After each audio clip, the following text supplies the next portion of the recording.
Here we go. In 5, 4, 3. Call to me, lands far away. Elves have forests to protect. We need to build a wall. Dwarfs their mines. Men their fields of grain. But we Harfoots have each other. For I must now wander this wandering day. We're safe. You have fought long enough, Galadriel. No. Put up your sword. The enemy is still out there. The question now is where? It is over. Nothing is over! Nothing! You were the chosen one! It was said that you would destroy the Sith, not join them! If you only knew the power of the dark side. Darkness will march over the face of the earth. It will be the end, not just of our people, but all peoples. Everyone! I am sorry, but their time has come. The past is with us all. The past is dead. We either move forward or we die with it. This could be the beginning of a new era.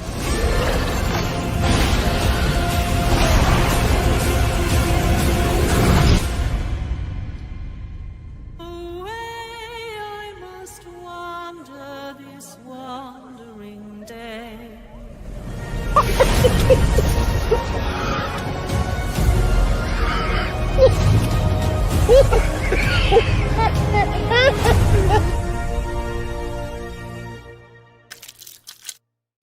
To him finally being lionized in the prime and his prime. Fuck. Do it! Shit. Just do it! Don't let your dreams be dreams. Yesterday, you said tomorrow. So just do it! Make your dreams come true! Luke went from being... Oh, no. Welcome, Slayer Nation. I have some great news for you today. I hope you're all doing great. Nope, that didn't work. One more. You have failed me for the last time. Welcome, Slayer Nation. I hope... If you're tired of starting over, stop giving up. That is eating away at what you love in order for it to shine. And one man's vision is... Sometimes you don't have to make things better for them to be great again. You merely have to Okay. Hollywood continues to slow boil the culture and crazy. Well, right now, Spider-Man actor Andrew Garfield has stepped up and he's fighting motherfucker.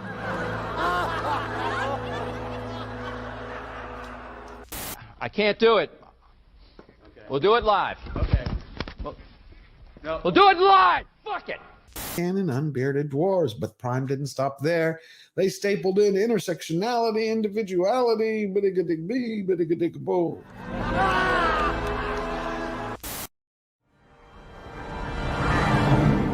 So it begins. At my signal, unleash hell.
Ladies and gentlemen, George the Giant Slayer.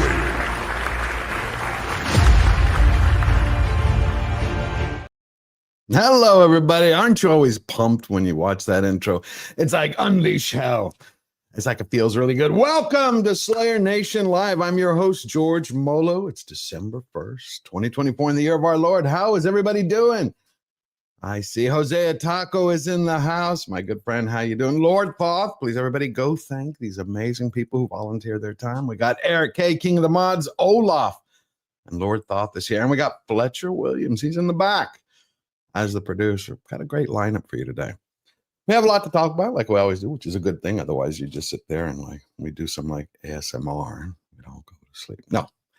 But it's going to be a fun show from Hollywood to DC, all across America. Lethal RPG, hail to you. Dark Hierophant, how you doing? We got Driz Bones, Nimmy, and Sass. Everybody is here. I love it. Toxic Waltz, Razorburn, my favorite Rivet Head. Yes, you too, my friend. It's the leg of history. Be blessed. If you haven't checked out his channel, please go do it. He plays a lot of games, has a good time, and spits out some wisdom every once in a while, which is a good thing. It happens once a day. Russ Williams and Red French Moon. Love to see those swords. So let's just cut through all the intro. Let's just get the panel out here. We have an amazing group of people today. For her very first time here, we have the beautiful and brilliant Steph from My Nerdy Home. We also got the, hi, how are you doing? It's great to have you here. It's your first time. Yes, it is. I'm excited.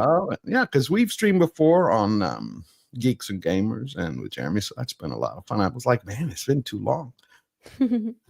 ASMR Slayer style, I like that. We had Slayer's Giving with the all-you-can-eat Slay buffet. We also have the king of cutting commentary, Verbal Riot, plus the man of truth and wisdom. How's it going? How you doing?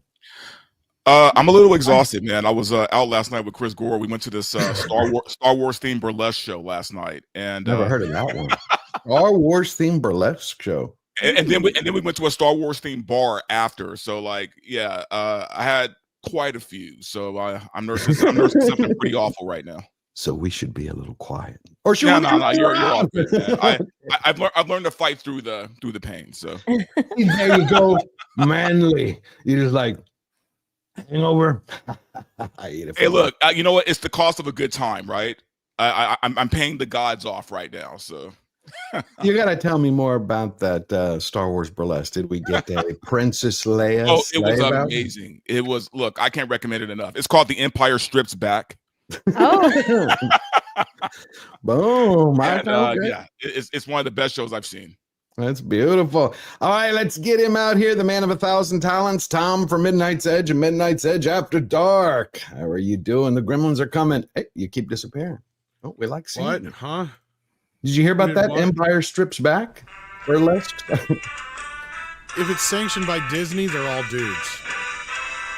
Actually, you know what's weird, man, and I didn't know this. Disney isn't very litigious, or at least Lucasfilm isn't very litigious. Like they're pretty loose with what you can do with their properties, man. I didn't know that. Apparently, they've been doing the show for 4 years, and Disney hasn't said anything.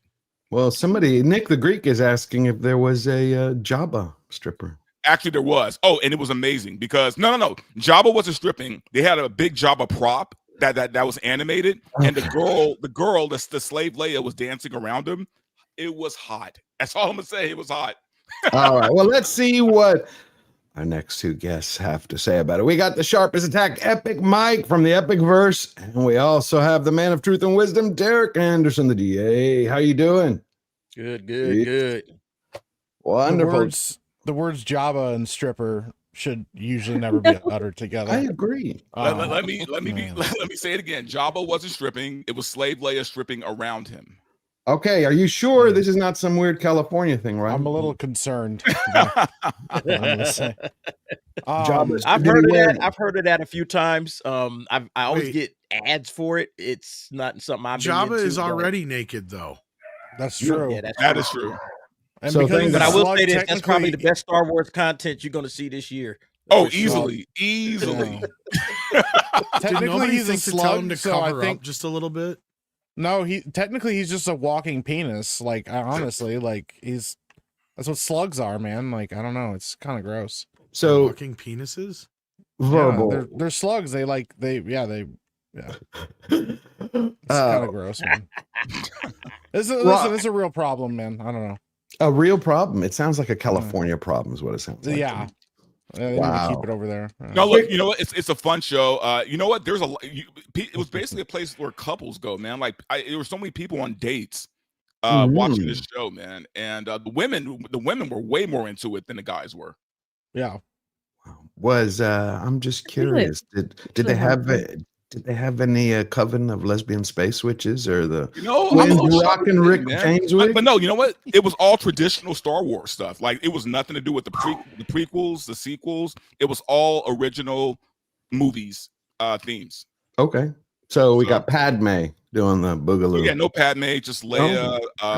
Sexy stormtroopers, sexy Imperial Guard. You know that whole deal. So, and there's something for the ladies. There, Han Solo does a little thing. You know, you gotta get something to the ladies. So it's not just purely women. Dancing and taking it off. There was like 2 guys who did something. So. An Obi-Wan. So you got a geriatric Obi-Wan coming out. Da da da da da. No. For the ladies, from a certain point of view, George. Actually, George, not an Obi-Wan, but there was an emperor. Oh my God! Yeah, okay, that's in my mind now. It was like a sexy emperor. Yeah, no. I'm about it's to more like shake my money maker. But he does pretty good. So. All right, I have to now clean my mental palate. So for a second, we are going to start off and laugh a little bit at cackles. Has everybody seen this? Oh God, I love this. Beautiful way to start. Yeah, this is hilarious. Decision desk can now officially project that Donald Trump will become the 47th president of the United States.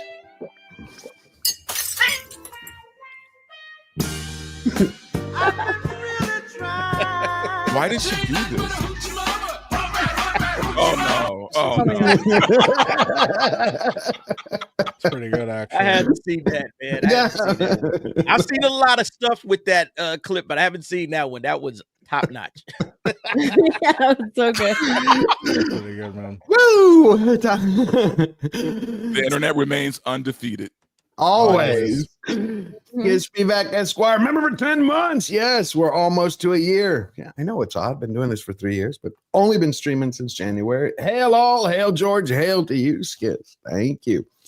That's too funny. That's too funny. But what's interesting is we're going to jump into Hollywood in a second, but Kamala's campaign is still, they're still complaining. They're still talking about how the media cost them the election, and that's one of the issues they say. But the deputy campaign manager, folks, was talking in this recent interview where he finally said what we've all known for a long time. It was just funny to hear them actually admit it. And like for the masculinity piece of it, men don't like people that apologize. I don't know what age bracket, but it's called like standing on business. If you say something, you mean it. Trump does not apologize. If he says something, he means it, and his party stands behind him, and they don't make him backtrack it. And that type of infrastructure doesn't exist. We're also getting creamed online. I think one of the things about how even in the states that we're not playing in, it bleeds over. The Republicans have a well-tuned, well-oiled, well-invested echo chamber that exists beyond where they're campaigning, and it's online. It reverberates through TikTok. It reverberates through the culture. There is a cultural dynamic that's at play in politics today where it is converging like we've never seen. And we're losing the culture war. And we're losing the culture war. And whatever it is, woke, whatever word you want to use, I'm not, I leave that to anybody to define on whatever value, but we are not aligned on where we can be within that, because you see how afraid he was to use the word woke, how he tiptoed around it. It's like they were saying like we lost the culture war. Yeah, no shit, you lost the culture war when you start like trans and kids and telling everybody what to think and what to do. But it's like woke or whatever you call it. You think that's going to become more, the way they're saying now 18 to 30-year-olds are finding it cool finally to support Trump. Do you think it's going to come to a point where you're going to have more people stand up and say, yeah, woke was a like a killer app that destroyed part of the country and the party. I think a lot of young kids are looking at, the things that the left values and, the men who dress as women, all the trans people. And even as kids, like when we went to school, those were the weirdos. Mm-hmm. They weren't getting praised. They were getting bullied. They weren't, people to be look up to. It was just kind of like, you kind of side eye. You just kind of like left them alone. You know what I mean? And I think that kids are very aware of things like that, and they're like, wait, why do I need to use him as a role model? They're like touting them out as role models. I don't want to use him as a role model. That's not who I value. That's not what I value. And the kids that are speaking out about that and saying like, no, I don't want to do that, or I want to say the pledge, and I don't want to say the pledge to the LGBTQ flag. They're getting pounded and like saying, no, you have to. And so all of that at schools, being things that are being taught in schools, kids are still very well aware of things, despite the fact that people think that they're dumb. They're still very aware, and they're like, yeah, I don't think so. I think I'm going to follow these people over here. And the fact that guy called it an echo chamber too, that was such projection, because the left has an echo chamber like I've never seen before. Oh, yeah. It is a crazy echo chamber. That was such projection. And he said that like they're huge on TikTok, not as huge as the left is on TikTok. Well, as far as the echo chamber, they invented the safe space. Yeah. Yeah. Well, and also like and Steph's right. Like the younger generations, like they're not going to talk about this, but there's a massive push right now, and there's a massive movement of generations like just younger than mine, who are like returning back to like the Orthodox Church. The Catholic Church numbers have been through the roof.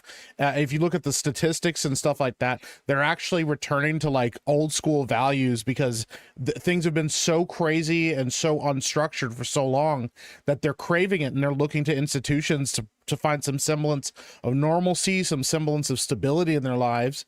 But the other side of it is now that they've lost, now that the media has lost basically the entire thing, the entire game, and they don't really know what to do with themselves, and so they have to start like, if they want to stay any level of relevant, which they're not anymore, but any level of relevance, any level of power that they have to start catering to the 76 million people in this country that have spoken very loudly about what they want and how they feel. And they realize now that they have to start catering to that audience a little bit and start using the right wordage and going, oh, maybe we should talk about woke and things. But they also have to be careful, because they can't alienate while also tiptoeing around. Yeah, they have to be careful, because their shareholders that they convinced this was the right move and this is the right play to back. Also, all the people that were watching and the constituents that are still on that side screaming about now the election interference and all the other stuff that they're now screaming about, that they yelled at us about. It's like,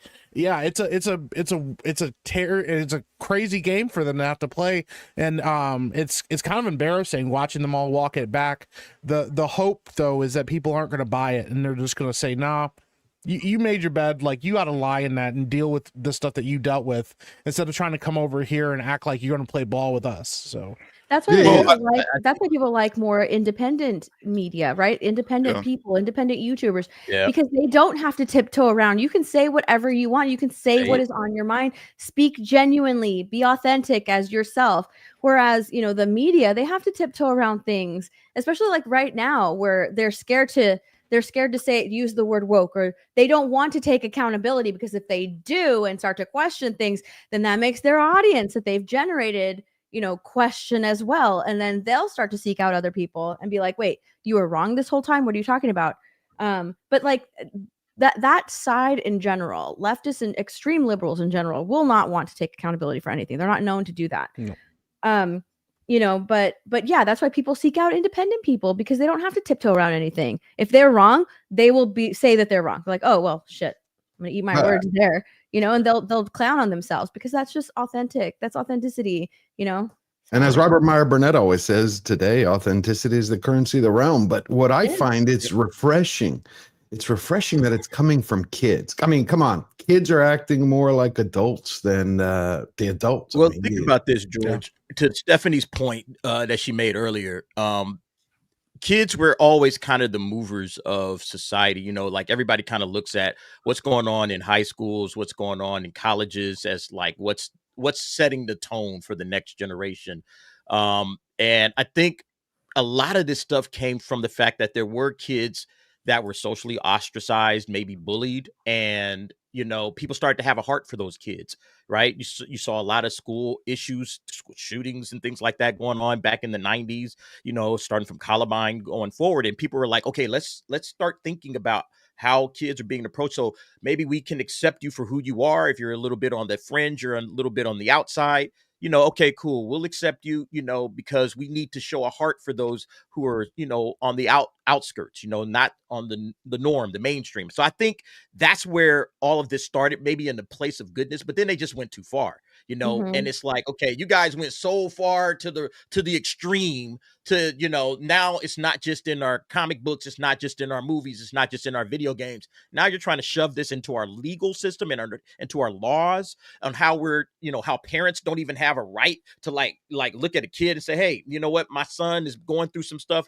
Like in California, you cannot, you know, if you're a school, you can't tell the parents of a child that your child wants to be, you know, known as, a female gender, you know, like if they are like hiding that side of their lives and, you know, the teachers are like, oh, well, your son, John, wants me to call him, you know, Janice, you know, or Janet or something like that when he's at school. And you can't tell the parents that. Like, hold up, time out. Now you guys are starting to infringe on my rights as a parent. If you know something about my son and we need to sit down and have a talk to him and maybe get him into some, you know, some care or some, you know, some psychiatric or,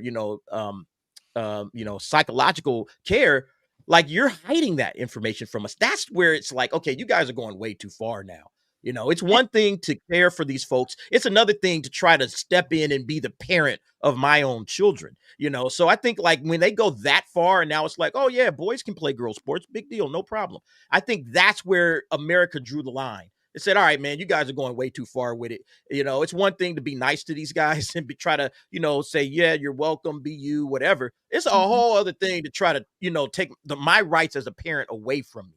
So I think that's where America started to draw the line when they saw all of this stuff going on, especially with the transgender community. And they said enough is enough. And now you're starting to see what America really believes about this stuff.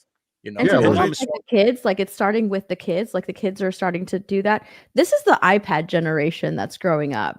Their heroes were regular people on YouTube, regular people on TikTok, regular people on, you know, all of these other platforms. That's who they look up to. That's what they're used to seeing. They're used to being authentic, which is why a lot of times once like YouTubers like, you know, Mr. Beast, Logan Paul, KSI, and, you know, some of the girl TikTokers, once they start kind of like selling out or not seeming as authentic, their crowd leaves them, their crowd clowns them, their crowd calls them out. And their supporters are the first to do that. So like the iPad generation grew up on authentic, regular people. So it makes sense that they would want to follow authenticity. That's why they crave it so much, because that's what they grew up on. They grew up on authenticity, and they can sniff out fakes. They can sniff out when something is completely fake. Yeah, absolutely they can. Tom, you wanted to say something? You wanted to add to it? I mean, there's a bit of a problem with a lot of this, and a lot of it goes all the way back to the 1950s. And that was the point where they decided we're going to make the teenager the head and the custodian of pop culture and make them a driving force in the economy. It was kind of a mistake. The 60s proved that. And ever since then, we have made this mistake where we continue to listen to the youth of America. And I don't mean the younger ones that you're talking about right now. I'm talking about that group underneath us that started this woke shit, right? Like, that's what I'm saying. They're just the next recycling of the hippies from back in the 60s, the drug addicts from the 70s, and the kids who got pregnant in the 50s because they weren't paying attention to shit. Like, that's been the constant problem throughout. Every generation has an issue with their kids, right? Our generation was one of the few generations where we didn't have any major issues. Yeah, some of these things that I just mentioned were still part of our problems, but we didn't have as big of a problem as any of these other things. So we've tried to create problems. That's the problem. So now we're sitting here going, well, the world's racist. No, it's not. The world's sexist. Not really. like we're creating more problems than there is, and unfortunately, it is our generation that's doing it. Partially, and the other half is the generation underneath us. Because I brought this up before, we're the lost generation in that specific 35 to 45 age group right now. We never got a chance to run shit. We never got a chance to do anything. We got passed over because we had all these kids underneath us that were going, oh, I did this and I did that. I should be able to come in and just be supervisor. And we got pushed the fuck out. And we never got our chance to shine, to run anything, to rule anything. And it probably never will happen, because by the time any of us gets to the point where it's going to be time for us to be president, it'll be going after somebody younger anyway. So again, we're going to always be that lost generation. I just hope the generation that we're raising is better. And I hope that's the kids that you guys are talking about right now. I know my kid's a part of that generation. He's tired of a lot of this shit. You know, it's got to be exhausting. He's through a lot of it. It's a manufactured bunch of horse shit. And I got to imagine what it was like for most people dealing with the hippies back in the 60s. Because the farther I get away from it, the less cool I think the hippies in the 60s were. Well, I can tell you, I see the problems. Well, I can tell you, Tom, I mean, that was based what you said. My grandparents, when they moved to Galveston, they opened a little coffee shop when they first came to the States. My mother's going to kill me for telling this story. My mother, like you're talking 1950s, you know, classic, almost Leave It to Beaver in Galveston, Texas. And they held a coffee shop. My grandmother sees my mother, you know, because they had a diner. She was pouring coffee for what she called a dirty, black-toothed, long-haired hippie. And my mother like smiled to him just to be polite. Oh my God. You ever see a Greek mother go batshit crazy? She's like, excuse me, my daughter cannot marry you. Don't talk to her. What are you doing? Filthy hippies, get out of here. After that, it was like, hippies, not allowed in the store. I mean, she was terrified they were going to like try to marry off my mother. But no, Tom is exactly right. I think the one thing about our generation is I'm really proud of these kids who have stepped up. I mean, that's a lot of weight to put on their shoulders. But in our generation, I felt, and I think Verbal and DA will agree with this, we were kind of left to our own devices. I mean, we had our parents who watched us, took care of us. But we grew up in a manner where we learned to become self-reliant. I look at a lot of kids today and Jesus Christ, they wouldn't know how to pour warm piss out of a boat if it had instructions on the heel. You're like, come on. So no, pretty much really every kid had it the same from the 1950s up through the 1990s. So you're right. We are the last of that generation. Everything has been different since. So I can't imagine what it's like being a kid now growing up in this world. We talk about like authenticity, right? And I completely agree with that.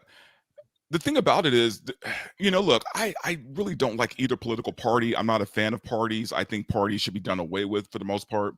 But if we're going to talk about parties, the Democrat Party has always been a party of cowards and snake oil salesmen. Okay, always. They pandered so hard to the black community for decades, right? Making all these empty promises, saying they're going to change things, saying they're going to, you know, fix things. Never did it, right? They always come sniffing around election time, and then when election's over, ghost. You don't hear anything from them till the next election, right? So they've always been cowards. But when they realized black people started catching on to this, then they moved their attention to the Latinos, right? The dreamers, and they went about that whole thing with Hillary Clinton and blah blah blah. So they moved it to the dreamers. So the dreamers weren't quite enough because they realized that, you know, a lot of Latinos are conservative by I don't want to say by nature, but you know, but by group, they're pretty conservative. So they realized they can get the Latinos, right? Religious, so then they enlisted the gays, right? So they hop from group to group to group until they can get one they feel is a good voting block for them. They've always been cowards. They've never stood for anything. And I think these young kids are finally seeing that, hey, you know what? This is fake. This is false, right? And again, because they follow YouTubers, they have a stronger sense of reality. Truth.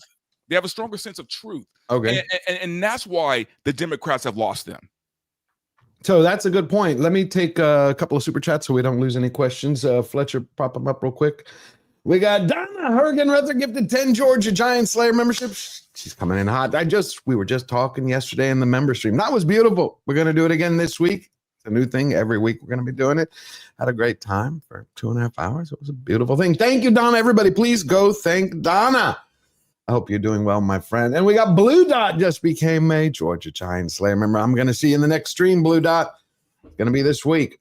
And we have Istophobos, my brother from another mother. What a great name for $2. Lucasfilm did sue about the Empire Strips Back magazine. Ooh, no. Well, the magazine, but the show, they haven't touched it. It's been around for like 4 years, and it doesn't sound like they're going after them at all. So well, the thing is, from what I heard last night, because also what I didn't mention was it was me, Chris Gore, and our contact at the MCU.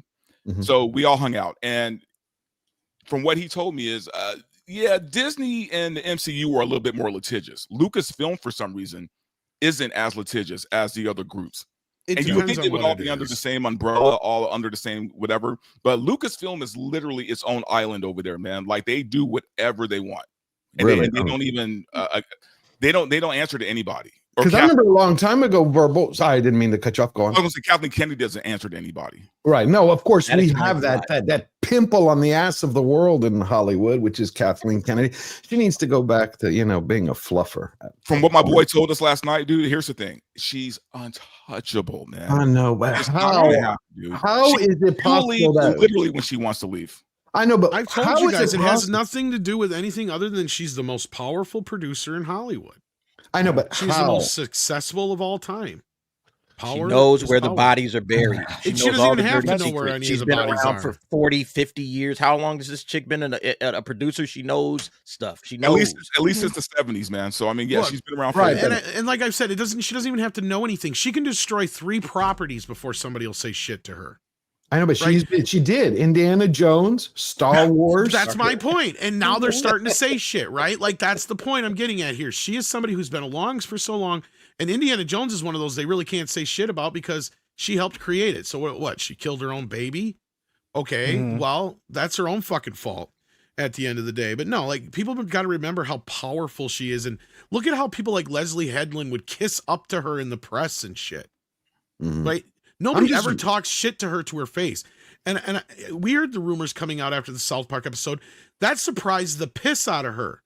Why? Because she is so distant from everything. She doesn't think she's hated. She doesn't realize how the fans really feel. Yeah. No, she really doesn't. She doesn't. So she lives in her own echo chamber. That's the thing too. Like you got like, and to his point, like look how long it took for Harvey to get taken down. I mean, like they were calling it like what did they called him akin to like God. They were like, oh, he was a father figure to us. He basically raised some of us in Hollywood. Yeah. I mean, these people, some of these producers are extremely powerful, and and like you said, and I just appreciate it because I think a lot of people miss the fact that as much as people may not like her, she's been around a long time. Hollywood is a club. You don't just leave that club. They don't just kick people out unless it's beneficial for them to kick you out because somebody more powerful is coming in, things like that. And she's played the game for a long time. She knows how this all works. That's the thing too. It's like part of the reason. I mean, she's the reason that Disney shifted Star Wars in the direction that they did. Disney is not a risk taker. They don't want to change up their brands. Somebody had to convince them that this was the right move, and she's told everybody this is what I think is the right call for them. It is she's driven to turn this into a girl brand, and like Chris Gore said, it's going to cost her, but they're not going to be able to do anything to her. At some point, she's got to be escorted out. It's almost like Kathleen Kennedy it's like to use a mafia term, she's a made man. Like she's so high up that she can't be touched. Yes, exactly. Nobody can put a hit out on her unless you get permission from the 5. That's what I'm saying. She is never going to be marched out.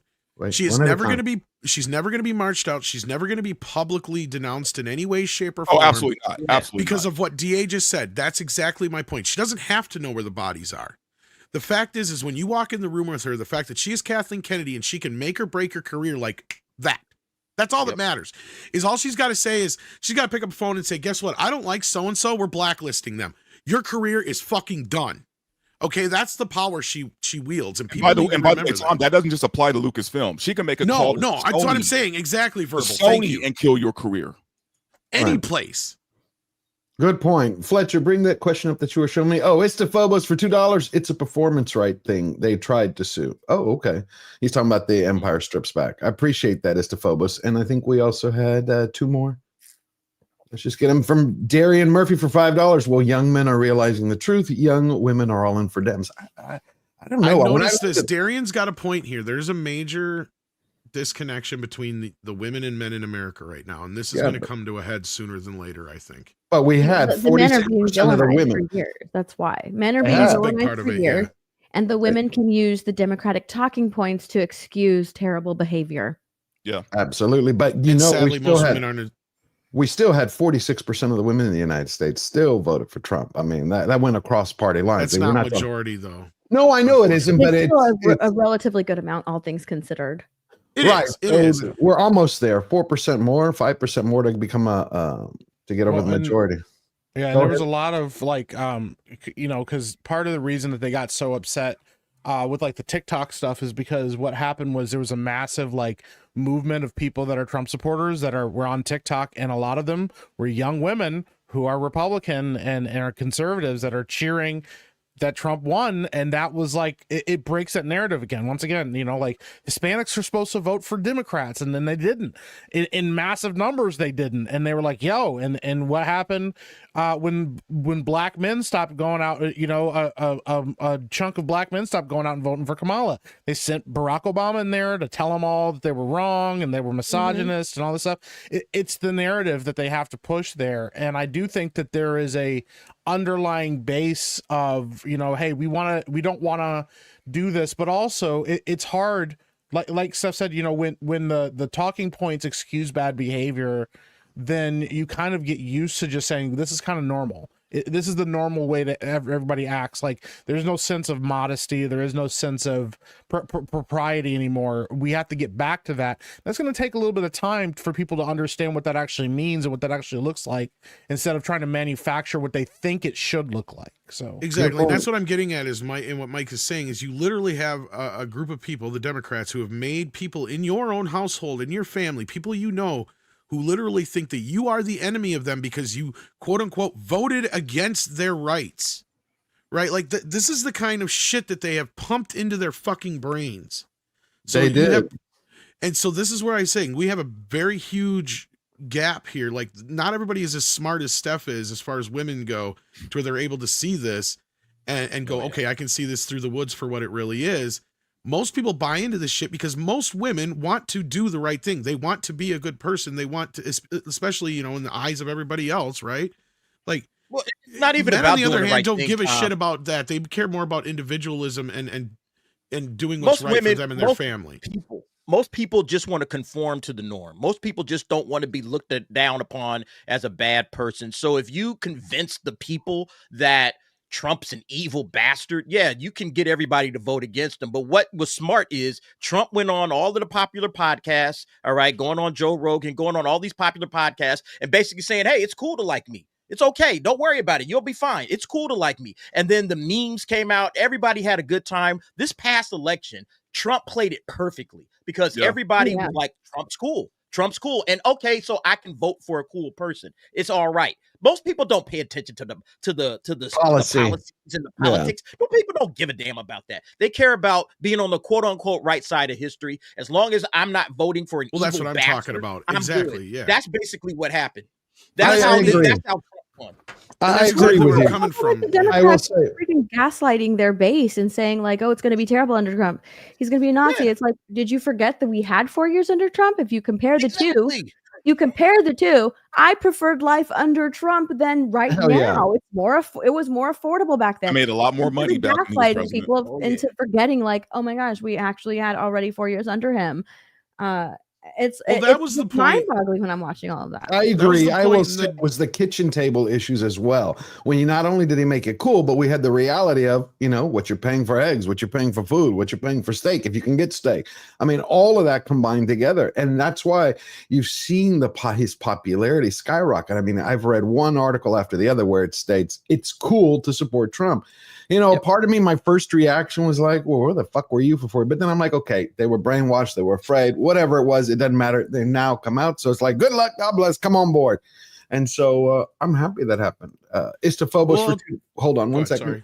Istophobos says, again, for $2, Kathleen Kennedy didn't have that power till Lucas elevated her. Well, Lucas and Steven Spielberg, but yes. Oh, yeah. She totally had that power in Hollywood. like that's what I was saying for a while. Is like I'm surprised she hasn't run a studio yet. I'm sure it always really bothered her that Amy Pascal, that fucking retard, was running a studio before she ever did. Trust no me, longer. that Yeah, I bothered know. her. I'm sure it did. So her taking on Lucasfilm was kind of like a power grab to her because she's taking on the most powerful franchise studio in the Hollywood and destroyed it. Well, hopefully she goes the way of the dodo, like Amy Pascal did with Sony. Hopefully one day, or I guess she's going to wait for her closer own. to death than most of us. We can look at it this way.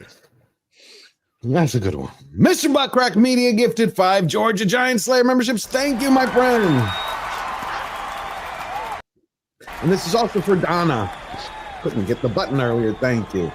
Thank you. Please, everybody, go thank Mr. Buttcrack Media. And Tender Warrior is back. Tender Warrior 68. He gifted 10 Georgia Giant Slayer memberships. Thank you. We're going to have a lot of people this member stream. Oh, by the way, George, I put a link in the private chat. You should play it after this. Okay, I will. I have something pulled right up, and then we'll look at that. And War Machine is back last week, the week before. What am I going to say? I mean, your support, literally, it means the world to me. I mean, we're moving slowly, growing bigger and bigger. That means your voice gets out there. Please, everybody, go thank War Machine. I love it. It's exciting. What a way to start. And we got Olaf for €2. Kamala spoke about people. Trump talked with people. Yeah. Hey, you nailed it, Olaf. Great mod, great person, always insightful. Nick the Greek for $5. A progressive leftist cutting off family and friends over politics. Yet Trump supporters and conservatives are in a cult. Yeah, I mean, it's ridiculous the things they've done. I have some videos queued up for later where you're going to see people who are talking about,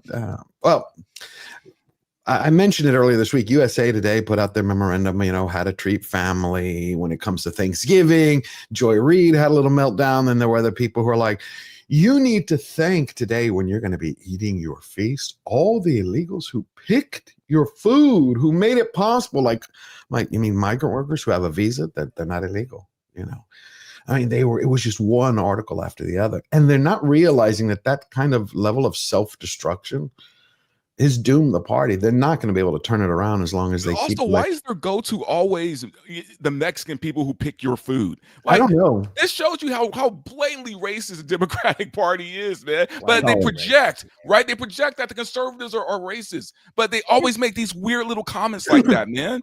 It was like that time. What's that goofy girl's name? Which one? Ozzy Osbourne's daughter. When she was on The View, right? Purple Kelly Osbourne. When she was on The View, when she made that comment about who's going to clean your hotel rooms, Donald Trump. The people you pay are going to clean the hotel rooms. Yeah, it's nuts. Well, even some of those guys were smart enough to go, well, now, wait a minute. You don't want to say that. But they're getting to that point where it's that bad. Yeah. Well, they only said that because Rosie Perez was on the party show. Of the elite. They're elitists.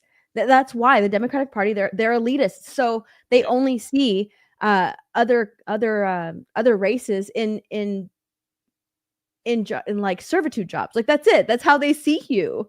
Where are you going to get your cheap labor from? That's basically what I'm hearing. Where are you going to get your slaves from? Your cheap labor. It's the product of the Democrat Party ever since day one. Okay, this is who they are, man. They want to get the cheapest labor, and they don't give a damn about you. That's what they're trying to guilt trip you into thinking. Where are you going to get your hotel cleaners and your food pickers? Might as well just say cotton pickers at this point. That's who these guys are, man. Well, that's who they are. Kind of mentality is I'm glad everybody is woken up to this bullshit. It is because they're treating people. Yeah, go ahead.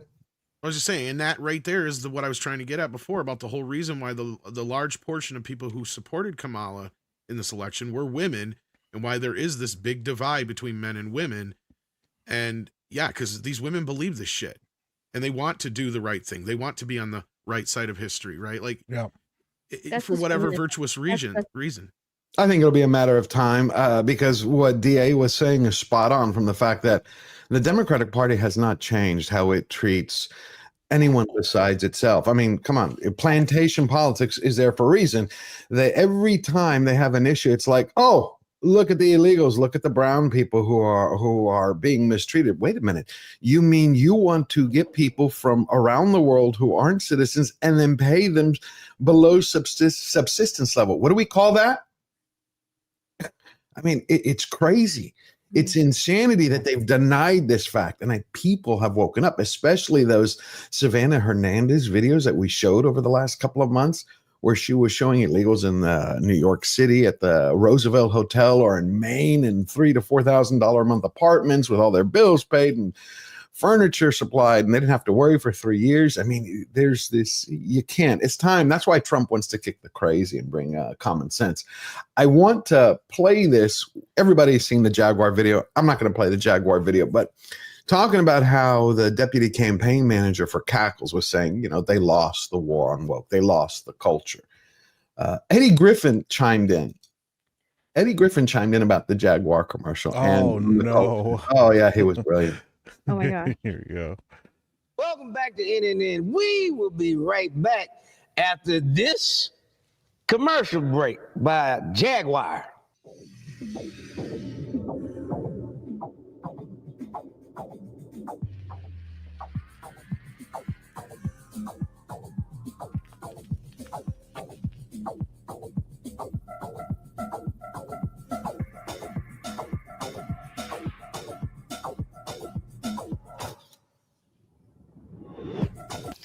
I don't know what the that was.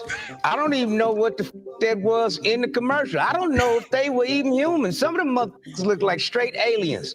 And they talking about copy nothing. Why you gonna copy the cut out of my Eddie, afro from aliens. Undercover Brother? You sons of you copy something, you sons of and where the is the car, Jaguar, huh? Where the is the car? All I'm seeing is some freaks. Where the is the car? And some giant pink rock looking thing. Y'all lost. All you them days and shims and pronoun motherfuckers. Y'all lost. Now give us a goddamn commercial with a car, Jaguar. He's just, he was on fire He was on fire this week. I have another clip for later because of all the people who are terrified.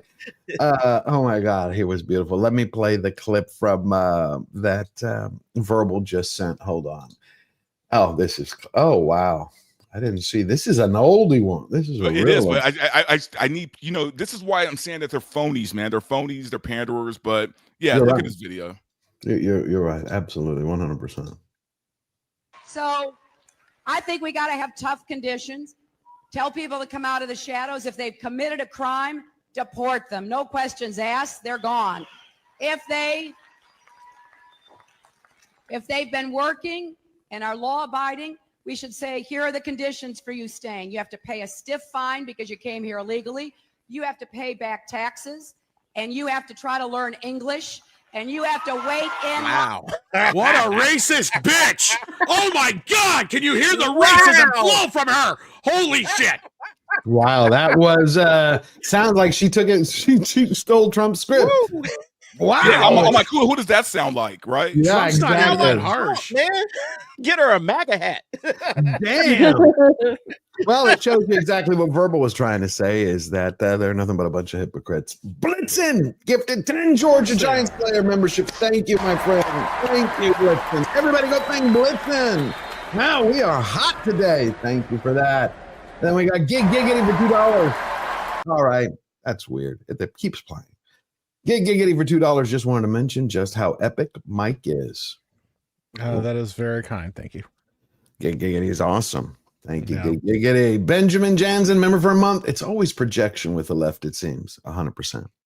100%. I mean, they're going to blame you for everything they're going to do. There was everybody was bitching the other day because Trump said, you know, Kash Patel is going to be the director of the FBI. And when you read the way he stated it, he didn't say the person he's nominating to be FBI. He's like, when he's director, and people were like, oh my God, fascism is coming back. And people, they were losing their minds. A string of videos. You can tell how afraid they are in DC and around the country, these special interest groups working, the NGOs and the FBI, terrified that they're going to get their ass kicked across the board. Thank you, Benjamin. Thank you, Benjamin. And Graph Web for $2, the most passionate person on YouTube for all that. And the name of all that is Holy Cancel Disney Plus. I mean, come on. Every stream, everywhere. He is on a mission from God. I love it. Don't miss. That's for you, Graph Web. Thank you. I mean, I love the commitment. Eric K for $5. Dem's dream is to have us all and our kids working in the Nike and Apple slave labor factories. Oh, as always, my brother, you nailed it. As always, thank you, Eric K. Now we have Kick the Ladder for $2. Verbal, your sexy voice melts my heart. Oh, Jesus. That's not for me. That's from Kick the Ladder, who's in love. Thank you very much, my friend. That's a good. Hey, that's a great compliment. That's a beautiful compliment. Verbal bringing the sexy. Can't get better than that. Welcome to the midnight hour. Welcome to the midnight. I like that. That is cool. What's funny, this weekend and my camera, I'm waiting for the dummy battery today. I know I'm gonna hear it, but it's working. I saw that where'd you go the weekend? Here we go. What did y'all think? You think this was because of Thanksgiving holiday? Or is it because of the election or a combination of both? Discussing Film says this has been the highest grossing Thanksgiving weekend ever for movies, with 422 million domestically. Moana 2 at 221 million, Wicked with 117 million, Gladiator 2 with 44. I'm curious what the inflation difference would be, but I mean, you got to go back to, I think it was 2018, I think they said. Look, man, credit where it's due. Moana 2 is killing it, man. Like that. Well, yeah, and I predicted this was going to happen. You got 3 movies out right now that people actually want to see, or that the general public will want to see or can go see. Weather was good for the most part in the Midwest. That helps.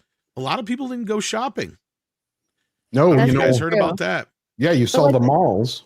Yeah, that's very true. But with these 3 movies, there's something for everyone exactly to go and see at the movie theater. And, Yep. I think that 1, there's something for everybody at the theaters right now. 2, it is Thanksgiving weekend, so a lot of people are off and, looking for something to do. Families in town. The movies is like the easier thing. It's just an easy traditionally thing a to big go into. weekend, yeah. Yeah. So you don't think it was the And movie? Thanksgiving is usually a huge weekend for movies in general, depending on what's in the theaters. But do you, Steph, think it's these particular movies that boosted it? That the election, the way people are feeling positive, a combination of them, or they're good? I think it's a combination. I think having something for everybody to go see, because kids are going to be like, "Oh, Moana, can I go see Moana?" And you have like primarily women going, "Can I go see Wicked?" And then you have men that are like, "Oh, Gladiator, I like Gladiator." But also, like, I do think it can't be understated how many people, it's not just 76 million. There's a lot of other people too that felt like, hey, things shifted in the country. Something feels different. And while there's a group of people having an absolute meltdown, most people, the common man, feels better about the way things are right now in the country. And when you feel like tomorrow the entire economy is not going to tank, you're willing to go say, hey, let's go watch some movies. Let's go do something that feels like normal life again, because a lot of people, and I heard it a lot across the board, even from leftists that won't tell you that they were doing that, they were kind of battening down the hatches. They were like, yo, things might get a little tight. Things might get bad. Let's, tighten the purse strings up. Let's get ready for a storm. Now they're all feeling better. So it's like, why not go see a movie?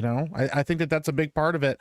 And I also think that it's gonna, I think that part of it has kind of opened up families again too, to be like, hey, let's go do family stuff while we have it. While it's good, let's go out and do something. So good points. Well, speaking of Gladiator, I predicted this a couple of months ago. I was correct. Ridley Scott. There's certainly going to be a Gladiator 3. Yeah, he hopes so. Stop this man already. Well, what? I don't understand this, man. I mean, I get it. He's Ridley Scott, but he's Tom, you know where I'm going with this. Oh, absolutely. You're my brother when it comes to this shit. And did you hear the more recent one? I can't remember who it was, but somebody involved with the production. I think it was one of the assistant directors or something like that. Come out and blatantly said that Ridley Scott is literally just phoning it in. He does not give a shit anymore. He doesn't care if there's a good take or not. 1 or 2 takes, he's in and out. I heard somewhere it said he sets up like 8 to 11 cameras on every shot, and he doesn't bother to actually like frame the shot. He just sets them all up, and then he just takes what he likes. Yeah, I mean, Ridley Scott is a shell of the Ridley Scott from the basically 80s. Yeah, so yeah, he's just making money and doing what and I'm kind of mixed on this. Like, they're going to give it to him the right to do whatever the fuck he wants to do. Yeah, but could he be doing a little bit? Could he put a little bit more effort into it? Yeah, So come on, Ridley Scott, get with it, man. Like nobody wants to see Gladiator 3. That's kind of where I'm coming from. somebody who's not even a fan of his, really. I mean, I think he could do a lot more with his Twilight years than Gladiator 2 and 3. Well, listen to the line that he said. It's no secret that Gladiator 2 was an expensive production, and despite Scott reiterating that he was actually under budget when shooting Rap. That $250 million budget confirmed by Deadline, Variety, and The Hollywood Reporter does stick out like a sore thumb. That's not the budget I heard. I heard it was. I heard it was way more than 330 million is what I heard. Right. I just don't see there being an appetite for Gladiator 3. I mean, the weekend numbers they were saying, some people were saying, look, it's got long legs, it's going to keep going. No, the numbers aren't really with it outside of the international, as far as I can tell. Yeah, I agree with you. It's doing all right. I mean, it's not doing horrible, but they're not. I don't know. They're not going to make a big profit. It's not going to have a secondary market. Yeah, it's not going to have a secondary market to save it. That's the problem, right? Because video is anymore, and this is going to get sold directly to Paramount Plus. Right. So they're basically going to pay themselves for the movie, so they're not going to make any money there. So, like, yeah, this thing is going to be one big dumpster fire at the end of the day. Because you know who has to be hating all of this right now, though, is Kathleen Kennedy, right? Why? Because so far, look, Disney's had a good year, man. They've had a good year so far. They've Deadpool and Wolverine did really well. Inside Out 2 did really well. Alien, whatever, Romulus did really well. And now Moana's doing well, right? Everybody in Disney, like Disney's doing well outside of Lucasfilm. Okay. Lucasfilm is failing on every level, but the MCU's doing well or better, and Disney proper is doing better. So you think that's going to be, except wouldn't then Lucasfilm stick out like a sore thumb? Oh, and they do. Okay. Dude, my boy told me last night, no one even talks at Lucasfilm from Disney proper. What do you mean? It's like an island in the middle of Disney's empire? This is what we've all been told, yeah. Other than budget stuff, they don't really communicate at all. So unbelievable. Well, you know, our favorite Hollywood evil queen. And this is real quick, George. This is also partially why we've heard that there hasn't been any movies greenlit and officially released in the last few years, is because she can greenlight TV shows until she's blue in the face, but she can't get a movie out without Bob Iger and the other people's approval. Okay. That's what we keep hearing. But otherwise, yeah, that they're on their own little island. They can do whatever they want. I've been calling it their own little Epstein Island, but yeah. Also, don't believe all this stuff you're hearing about these Ray movies, man. It's probably not going to happen. Yeah, we were going to talk about that because it's like I've seen a couple of articles where like, oh, for all that's holy, stop announcing and make something or go away. But I guess that's been an internal problem too, is there people are getting tired of her doing that internally because it's really causing issues with a lot of things. Like we could go through a list of them, but there's no purpose to it. You can only keep crying wolf for so long. Hey, and people are like, then they get apathetic. Well, and it's causing them troubles of getting deals made, I've heard. Because there's directors and other creatives who don't want to even come close to them now. And it's not just Lucasfilm, but Disney in general, because they feel like Disney will work the same way. Because remember, it was a few years ago, I can't remember which director it was that came out and said it, but he's like, I don't ever want to make a Star Wars movie. Why? So they can sit there and cancel my movie before it ever gets made? Good point. Good point. Well, and that's why the MCU quit doing all those announcements. And that's why you don't hear about phase 7 or phase whatever the hell it is. They killed all that because it was hurting them more than it was helping them. Well, I know that Steph and I have someone that we love to admire so much. Rachel Zegler. Oh, God. I can't believe she's getting a fucking movie again. I thought Snow White cannot come fast enough so it can bomb, so she can go the hell away. Rachel Zegler is now attached to star in Gloria Estefan biopic. No. She's officially attached to it? It says, surprise me.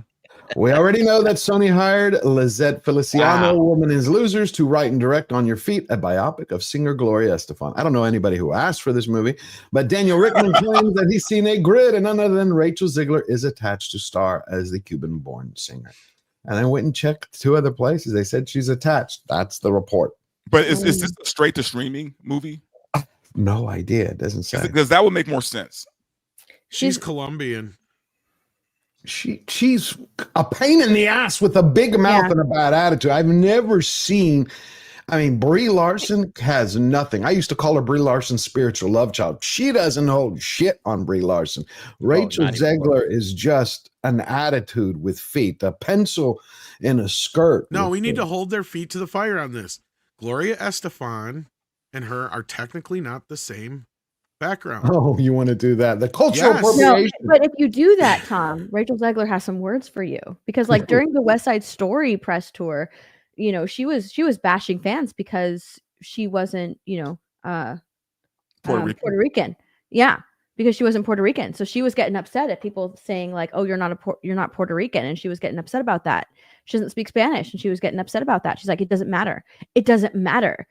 So yeah, she's upset. She'll chew you out if you bring that fact up. She'll bring you out. Let's be real. The only Rachel reason Zegler is going to chew hired me is out. because Yeah, she's fuck you, Rachel Zegler. Look, I don't give a damn if She this chick bring that up. She She will can cuss because me she has out all support. day She long. doesn't give a shit about the fan base. She's just looking for another job. That's all she's looking for. Yeah. The only And reason I she got hired is because she can sing. That's it. I will say this, George, that Gloria does kind of deserve the Okay. recognition because she was, you know, I remember her, but it's just Gloria it's- Estefan between Miami, between Miami Sound Machine Yeah. and what she did on her own. I mean, she brought that flavor to the indeed. music that we didn't have at that point. I agree, She but deserves better than Rachel Zegler for sure. Exactly. All right, She That's- deserves much better than the actress who has never done That's my anything. point. Exactly. Thank you. Yeah. It's also you know, she a got a little movie coming outdated. up this week too. Y2K. Rachel Zegler. Yeah, she got Y2K. that Y2K that drops this Thursday. I'll be interested to see. I like to say I love shit, that. Forgot about that one. Like I That's said, the man, that's the it's- Seth Rogen directed one, right? It's going. Is that it? nowhere. I don't even know who's directing it. It's- I know it's it's all- A24. I thought it was A24.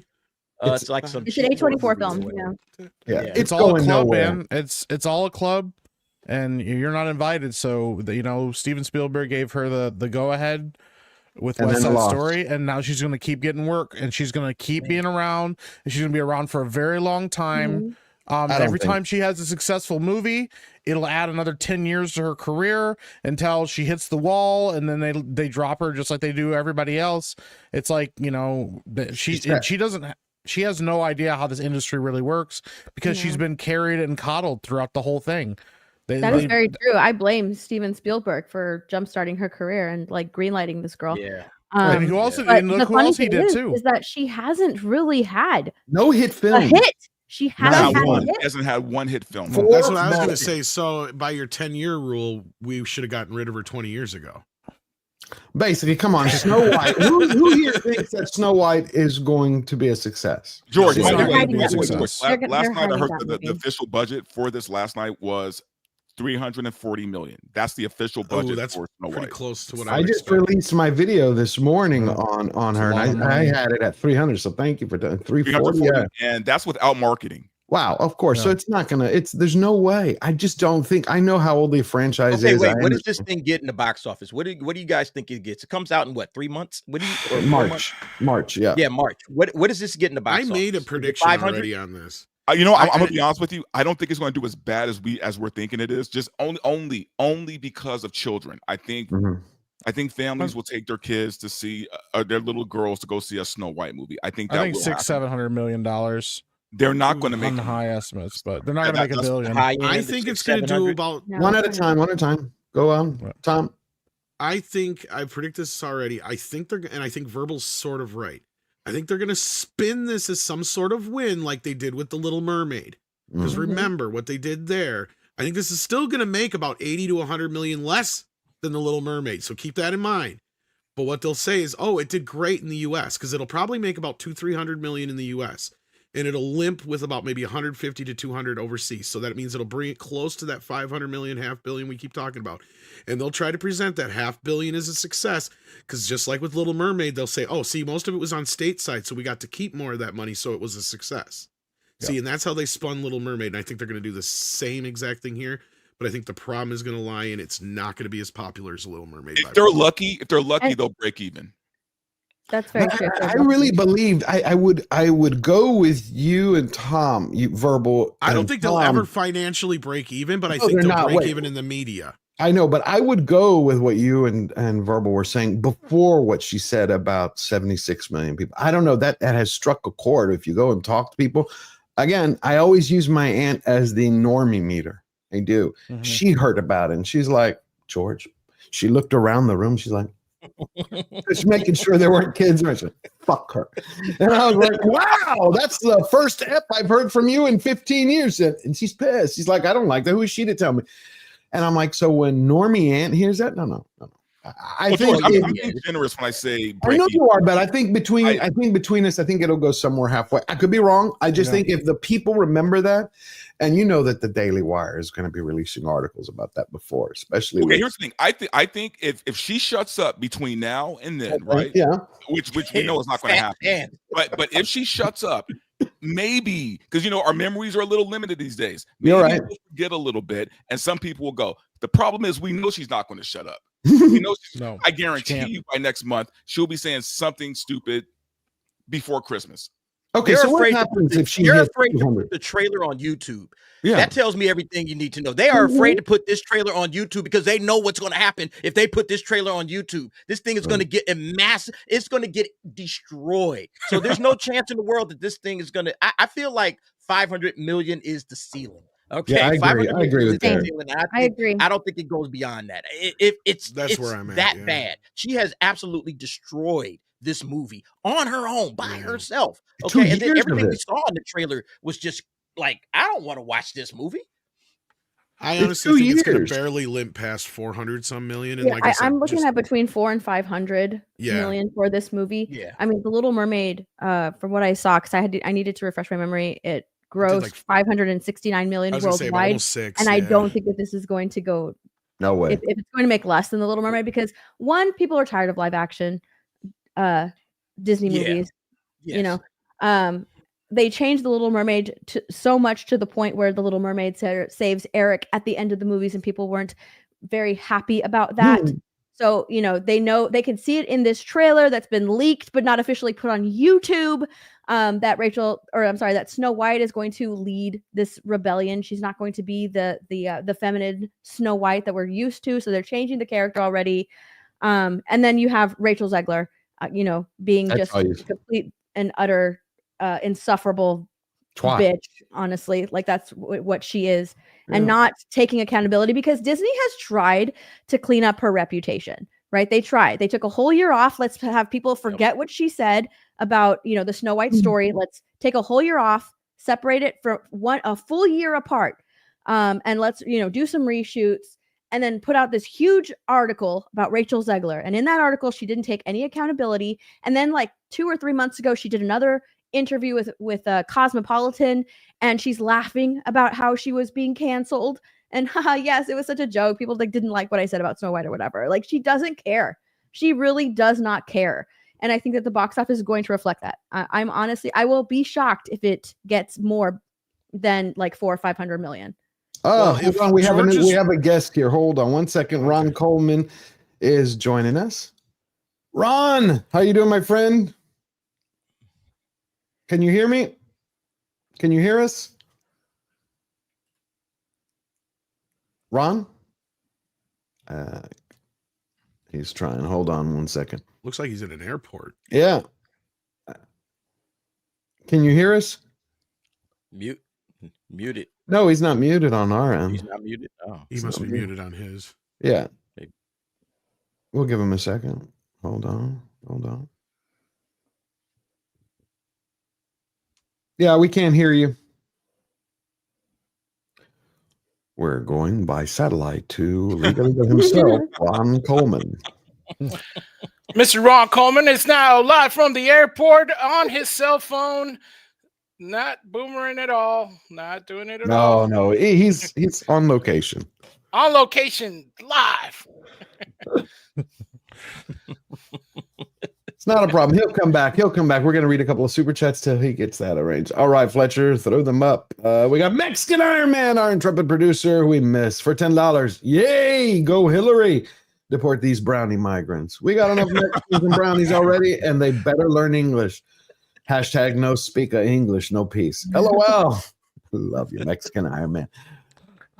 Man of War 665, Neighbor of the Beast, for $6.65. Eric K's dream is spending an entire evening not getting kicked out of the Blue Oyster. Oh, God. Nice. Y'all have already started. That's a deep pool right there, man. That is.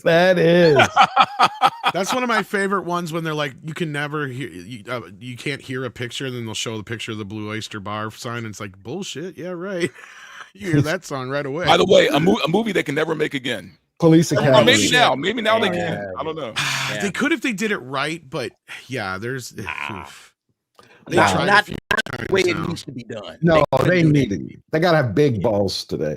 John Maynard for $5. That must be from the Jaguar commercial was used in Contagion when the index was a spread. It now explains the spread of the woke mind virus. Yeah, it has reached its peak and it's now fallen off the cliff. Thank you, John. Yeah. And we also got Olaf for €6. We keep hearing announcements of new Star Wars movies near new investor earnings calls every time. Just look back every quarter. It's a pattern. I believe you. That's Well, a yeah, cool they call. have to. Thank you, Olaf. That's a great catch. So we have, who is this? Oh, you know what time it is. I've been collecting them all week for your enjoyment. It's the Week in Wicked Whack. Oh, We have the lovely nutcases that I've never seen. If this was released before the movie, I'm sorry, I do not think it would have done as big. And I think they're actually starting to pay a price for it. It technically was, but it didn't get everybody's attention before. Yeah. So this is all of this happened before Wicked even came out. They did a whole month-long promotional worldwide tour, and that's where all of this is being taken from. So yeah, it all of this did happen before. It didn't hit online, did it, till the last week or so? Well, it hit Twitter the last week or so. It's been huge on TikTok. Ah, that's why I don't look at TikTok. Gotcha. Yeah. Well, thank you for letting me know. I didn't know that it was on TikTok. Well, You know what? I can't tell if this is an act or are they really this crazy. Like I don't know what's going on. Like I feel like we're being trolled like on an You're Andy starving. Kaufman level, right? Like this can't be real. It's what happens when you're starving and you know there's no oxygen to the brain. You can't.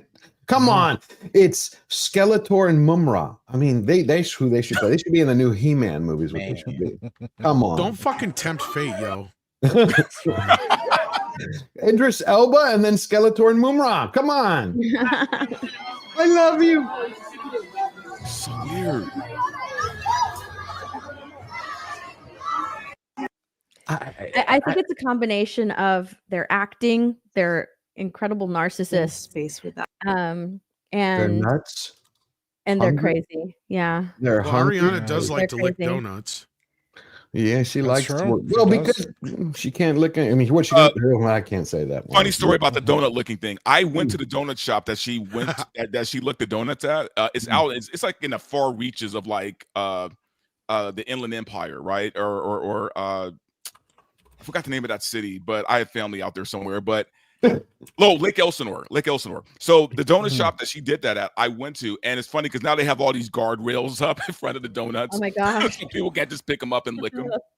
Wow. And it's because of her. They did that because of her. Yeah. Well, That's because she's a crazy. fruitcake, and yeah.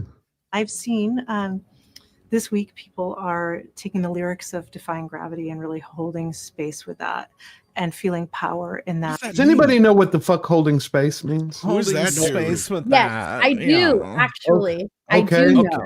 Please. So I'm gonna learn. it means that you have become emotionally attached to whatever your I don't know, like for this it's Defying Gravity. So the song, you become emotionally attached and allowing yourself to feel the Feel. lyrics and everything.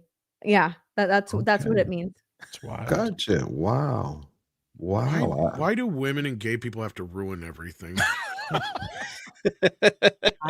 I didn't know that was happening. I've seen it. Yeah. That's really powerful. It's like an SNL skit. I know. It's funny you mentioned that because we're done with that. I got something to share. Why I've is she seen it on grabbing her people's finger posts. like I don't that? know how widespread, but I Oh my am in God, that's a queer chick. media, so Yeah. that's my Oh, So I the have. funny thing it- about this one, right? Okay, because I looked through all of this stuff. So that question had more to it, right? So she said that like they're holding space, and then she asked, talk about Elphaba, and the moment that she sang the song Defying Gravity or whatever. But the narcissists of the Arrivo only heard people are holding space with it, and it's becoming like this phenomenon or whatever. And so she only heard that. She only replied to that. But the interviewer was interviewed by Variety because that clip went so viral and confused so many people because they didn't know what holding space meant. They had no idea what she meant by that question. So Variety actually interviewed that interviewer and asked her what she meant. That's the only reason I know what holding space means, because I'm using her answer. But also, Ron is here. The legal. Ron, I gotta go. My plane's leaving, guys. No, I got here super early just for you. Thank you. Quick question. They're always quick questions. Have you seen these Wicked interviews? Oh, the interviews? No. I mean, only the original. Not the interview. I just saw the tweet about how the personal offendedness over the. Can we still commit people in the U.S.? No, unfortunately, almost impossible. I think they are kind of committed to each other. That's the problem. That's the problem. Make commitment great again. Jeez. Not to be corny, but make the world a safer place, especially right now. I think it's the most important work. Somebody throw her a hamburger. Listen and be there for that's each other and awkward people to that we look love. at. And especially the most beautiful community in the entire world. And I love my What's the most queer beautiful brothers and community? sisters. What's the most? I don't know. I was trying to figure that out myself. The people that we love. Is she talking with an accent now? That's what I thought. I'm like, that's not her real voice. Yeah, so she's trying to be Madonna. What the for fuck? people that don't know, like if you've ever watched, because my kids watch shows that like Ariana Grande started out on, and she was like kind of a ditzy weirdo. She has changed her her race. She started trying to look more black at one point, and when she got called out for it, she switched it up. Then she started looking Asian, and she was like wearing like makeup to like make her eyes look different and stuff. And when she got called out for that, she changed up. So she's whatever her marketing team tells her she needs to be. Yeah. So something happened here where they told her she needed to lose weight, she needed to be skinnier, but I think she's struggling a little bit. And now like she's doing this weird like high art, like kind of high class person thing. It's really odd to watch this like keep changing, because what she's like behind the scenes and what I've heard, she's nothing like this at all. No, and that's not her real voice. Like, she's continuing on to use her Glinda voice because that's not her real voice. Her real voice is actually a lot deeper. It's almost close to Cynthia Erivo's vocal range of speaking. That's not Ariana Grande's real voice. Yeah. Okay. So this is just I'm starving. That's why it's all manufactured. Okay. Yeah. She's like, I'm just really hungry and I wish somebody would feed me. Where's this one? Oh, this is. Have y'all seen this? Somebody did a close up of this. What is this? What the hell is this? I don't know what was happening. So Cynthia Erivo has come out and said that Ariana Grande needs physical touch whenever she gets emotional. So Ariana Grande will either touch Cynthia or Cynthia will touch Ariana Grande, which is why they're always touching each other, because Ariana Grande needs physical touch whenever she gets super emotional. It's so dumb. That's wild, bro. That's some crazy This sounds stuff. like something a groomer would make up. Yeah. Let's see this one. Oh, this is the other wacky one. And really take care of each other on screen and off screen, and just kind of have a really truthful friendship and a beautiful That is a fake ass voice. that continues to grow and grow even through the press tour. Something's bothering her. She's gonna fix something. I know. She's getting the fixing itch that Cynthia Erivo gets. Yeah. Oh, thank you. Yeah, because the thing. Oh yes, thank you. Because you don't have any fucking thing called boundaries. Yeah. Well, this kind of reminds me of the Pedro Pascal thing, where he kept touching the one actress or whatever. And they're like, well, he has anxiety and stuff. My guess is at some point somebody came up with a new job for this press tours where they have to take down everybody's issues and whatever their anxieties or whatever their things are. I mean, we already knew that was a thing. Oh, I've seen this. It's actually pretty funny. Never mind. That's what I was sharing.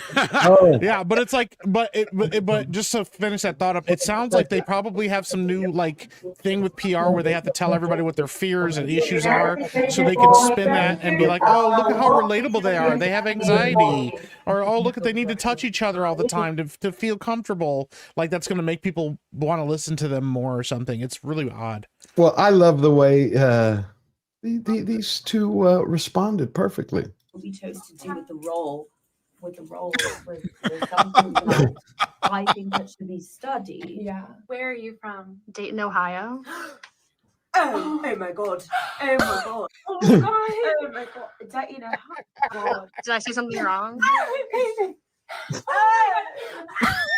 It's been important to stand by Cynthia during this hard time. I mean, her battling cancer. Oh no, I'm just bold. I'm sorry. I'm a little hungry. Oh, she's hungry. This is okay. Wow. They obviously I said decided. this last night on. I said this last night on Flash. This is funnier than anything SNL has done in the last 25 years. I agree. Oh yeah. Oh yeah. Oh my god. These It's are, a goof. these are It's a all goof. over. It's These a are goof. all over TikTok. People are just making fun of them. But they were doing it For on like purpose. 3 It weeks. is. Yeah. It's nuts, Ron. The internet never fails, man. Chameleon. She's a shapeshifter. She knows more about being black than I would say even I did. Okay, love you. I love you. And nobody and all of my girl, you know I hate that.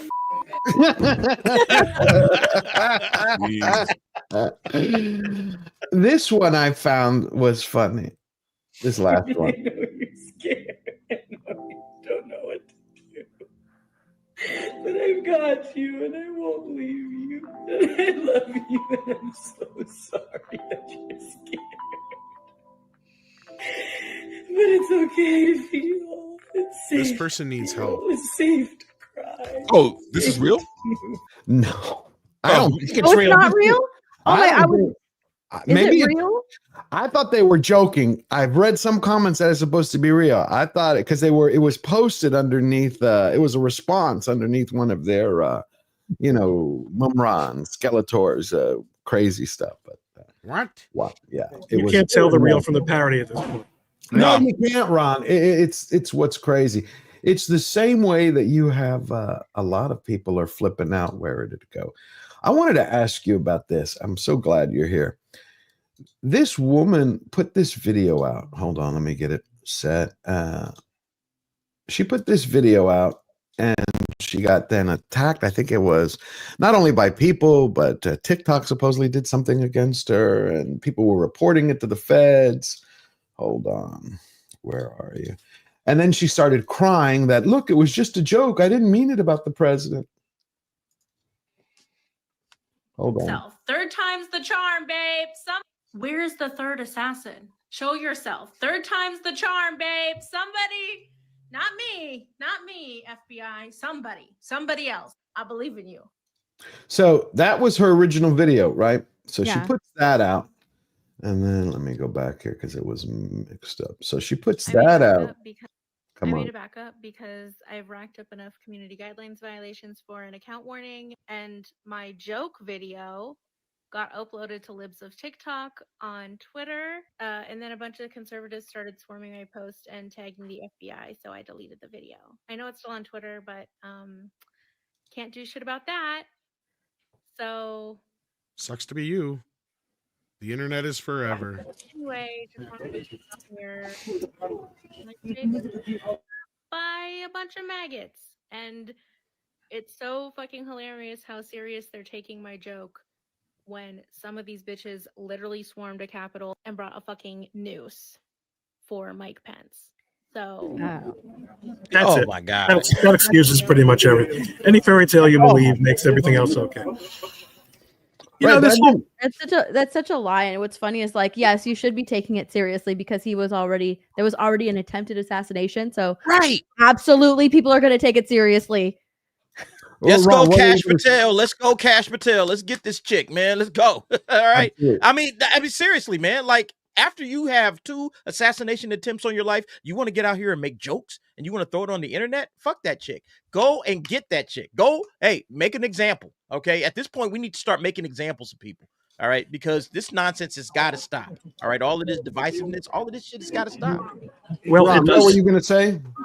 Look, there's a rule about threatening the president. Okay. It's got to be applied across the board if it's a good rule. I wonder how much sense the rule really makes in the year 2024. Does anyone really seriously think that this girl is either capable of being part of a an assassination attempt or encouraging people to be. I don't think so. Frankly. I think it's preposterous. But I think it has been upheld repeatedly that when it comes to the president, this law is constitutional, and we're drawing a bright line. So if we're drawing a bright line, then Pie Face over there is going to have to pay. Now, what's interesting is that she still has her account.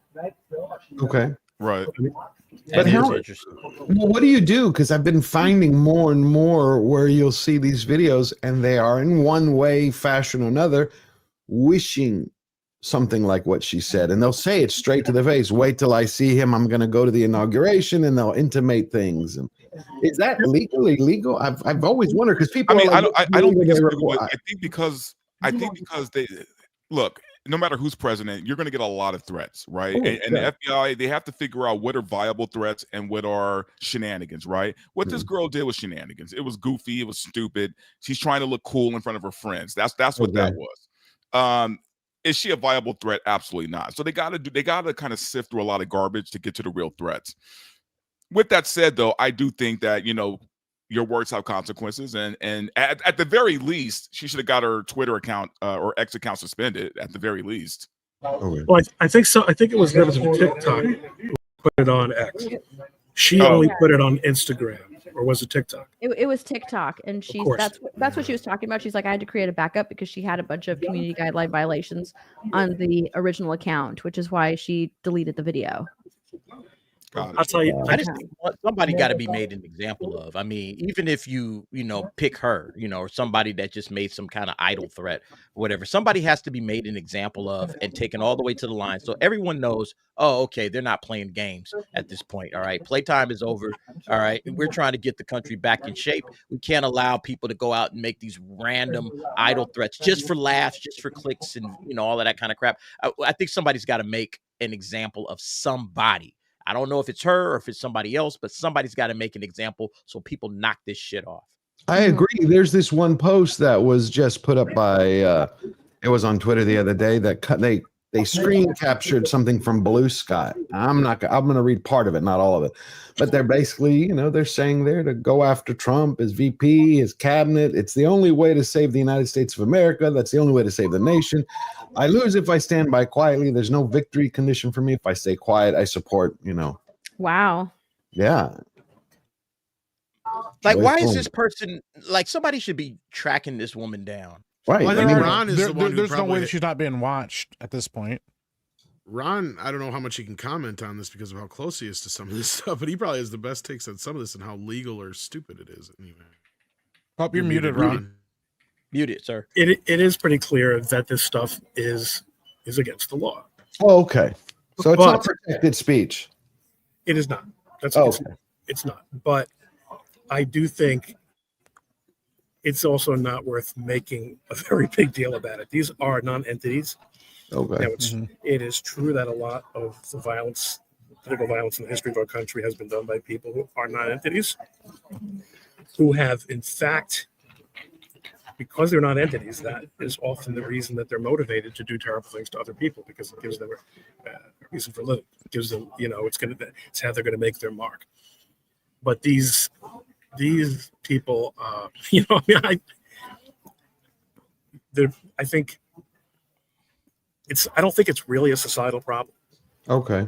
I think it's something that is under control, but if to the extent that platforms are permitting this when it's said about one side and not permitting it if it's said about the other side, then you have, I think, a nice, from a lawyer's perspective, now you begin to demonstrate that there is viewpoint discrimination, which can be permissible if it's a private thing. But I'll tell you the truth, of all the things to be outraged about what's going on in our society in 2024, this is nothing to worry about. Not in my opinion. I guess there's only one thing to worry about, and I think this is what a lot of you guys have in mind, is the concept of normalizing these kinds of expressions. But I think we're so past that. Wow. Like so much poisonous discourse has become so acceptable in so many ways that is this one really work? I mean, let's put it this way: you don't want to be in a position where people can make you have to cancel events and deploy tens or hundreds of thousands of dollars worth of law enforcement resources just because some teenager or some Karen all of a sudden utters some childish rant.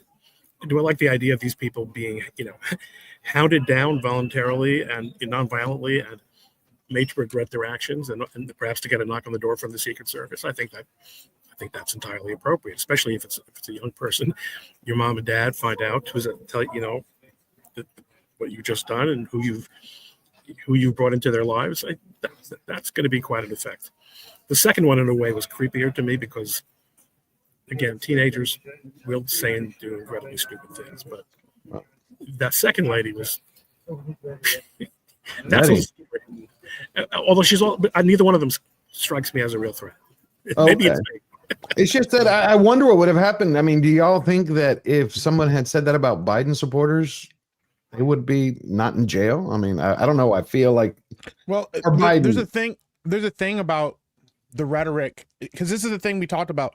They've said, like, Trump is the second Hitler. They push this. They've said it on mainstream media and stuff like that. When you push that kind of rhetoric, you only have two options as an American citizen, and I mean this not as a bad, not to label these people as bad people, but it's like you only have two options. You either go, it must be rhetoric, I'm not going to listen to mainstream media, or you take it seriously, and then you have to decide if this is really something I believe that's happening in the country. If I really believe that I'm watching the second coming of what the most evil human being in history, then I have to do something about it. I have to spread the word. I have to get the right word out to the right people, all this kind of stuff. I think, if anything, the people that will be held the most accountable for this, and I think that they're already seeing it, so we talked about it earlier too, are the mainstream media, who are now trying to walk back their positions because they realize you can't live in a country where you say we got to work together when you label the guy Hitler. Now they've lost, so they can't use that rhetoric to push and spin their side. They've lost just about everything politically, and so they have to walk it back now. And now what it'll do is it'll leave those stragglers and those people that are more extreme and stuff like that kind of in a weird bubble where they have to decide, they have to deal with the consequences of that. And I do think that Ron is right. The societal implications, the shame of, hey, guess what? This is what your daughter's saying on social media. Hey, this is the kind of stuff. That's the kind of stuff that needs to happen. It's like the left will try to cancel you for making a bad joke, but then we'll turn around and say something absolutely heinous and awful on social media. And those are the kind of things that I do think there needs to be consequences for, but they need to be societal consequences. I think if your boss sees you going around saying, hey, we need to do X, Y, or Z to the president, you probably should lose your job. That's not an exercise. That's not an exercise of free speech. You're not just making a bad joke. You're saying something and asking people to actionably do something to a political opponent. And that's scary. That's a dangerous thing. So yeah. By the way, Mike, like people like, I mean, Biden, Kamala, the mainstream media, they were all calling Donald Trump Hitler, and given we know the history of Hitler and all of that, who wouldn't want to stop the next coming of Hitler if you truly believe that? And if you have the mainstream media calling him that, the current president of the United States calling him that, the president, the vice president calling him that, like, then you start to believe that. You won't look past any of that because in your mind, oh my goodness, we need to stop him now. So yeah, this is all of that, all of this, all of those people on TikTok, all those people on Blue Sky calling, saying that they're really upset that he wasn't assassinated, that they want it to happen again. All of those people have been brainwashed. They truly believe that he's the next Hitler. That's the point, Steph. These are not the left. These are normal people. Yes. Okay? You have like a housewife, regular old suburban housewife lady, and you have a girl who's, to me, like she's probably a 11th grader. The Overton window for the acceptability of extreme, extreme rhetoric and extreme comparisons has shifted noticeably. Joe Biden did something by inviting literally Hitler right, to the White House and sitting with him, and all of a sudden the world didn't come to an end. And, you know, what happened next? Morning Joe and his girlfriend went to, you know, to the White House, or went to wherever it is that Trump's hanging out, Mar-a-Lago maybe, and they had a meeting with him. And all of a sudden, everyone is beginning to realize these were just political name callings. And, I think in the medium to long run, this stuff loses its power. And the only people who are affected by it are people like the first assassin, would-be assassin, who is a bona fide head case. And head cases will often find a way to get where they're going in. These people are morons. So, look, man, the whole rhetoric, man, the whole Trump is Hitler and all that BS. We have seen what a Trump presidency looks like. He was president for 4 years. Nothing happened, right? So okay, back then I can understand, right? He's an unknown quantity. They're calling him all these names. We don't know this guy for the most part. So sure, I get the fear back in 2016. The fear in 2024 is ridiculous to me, because we've already seen the man be president. Right. And did he round people up? Well, illegals, yeah. But actual citizens, no. Did he do any of the things that they said he was going to do? No. So all of this, now I believe all the rhetoric again is ridiculous. It's emotional. It's emotional out. Like they were completely gaslighting their audiences. They were completely gaslighting Democratic supporters into believing like that we've never lived under a Trump presidency and it's going to be terrible. Because it's like they completely forgot. They made their supporters forget about what it was like living under a Trump presidency. They completely gaslit their audience. Well, I don't. They didn't really make him forget. Exactly like you just said, they're morons, and you have to really be low IQ to not put two and two together and see that these are factual assertions that cannot bear the slightest investigation. These people are not interested. It's just the same thing with the very fine people, right? No matter how many times it's debunked, it has become an item of religious belief. That's it. You can't have discussion. I agree. And the same way that we have those type of morons who are targeting the president, we always are going to have morons in Hollywood. Elon Musk called out Ben Stiller. He said, damn, he went full retard. Elon Musk shames Ben Stiller, who once blamed woke America for the death of comedies like Tropic Thunder. What do y'all think of that? This flip-flopping back and forth. Because Tropic Thunder, I still think, is one of the best comedies in the last 24 years. Look, man, in Hollywood, there's a weird thing where you're always trying to protect your next job, right? Always. So you always want to kind of be on the right side of things in Hollywood. I don't. The timing of this is weird to me. The timing of Ben Stiller saying this, knowing that the culture is changing, like why would he take that stance now, is weird. Like if you would have said this a year ago, I get it, right? Everything was crazy woke, liberal, and leftist, and it was all in their favor, right? So of course you want to say what you have to get your next gig, but for him to say that now is it's not brave. He's not doing anything. I don't understand the logic of it. It doesn't help his cause. It doesn't help him get work. Like, here's the thing. What Trump did by Trump winning, what he did was he gave all these studios an out.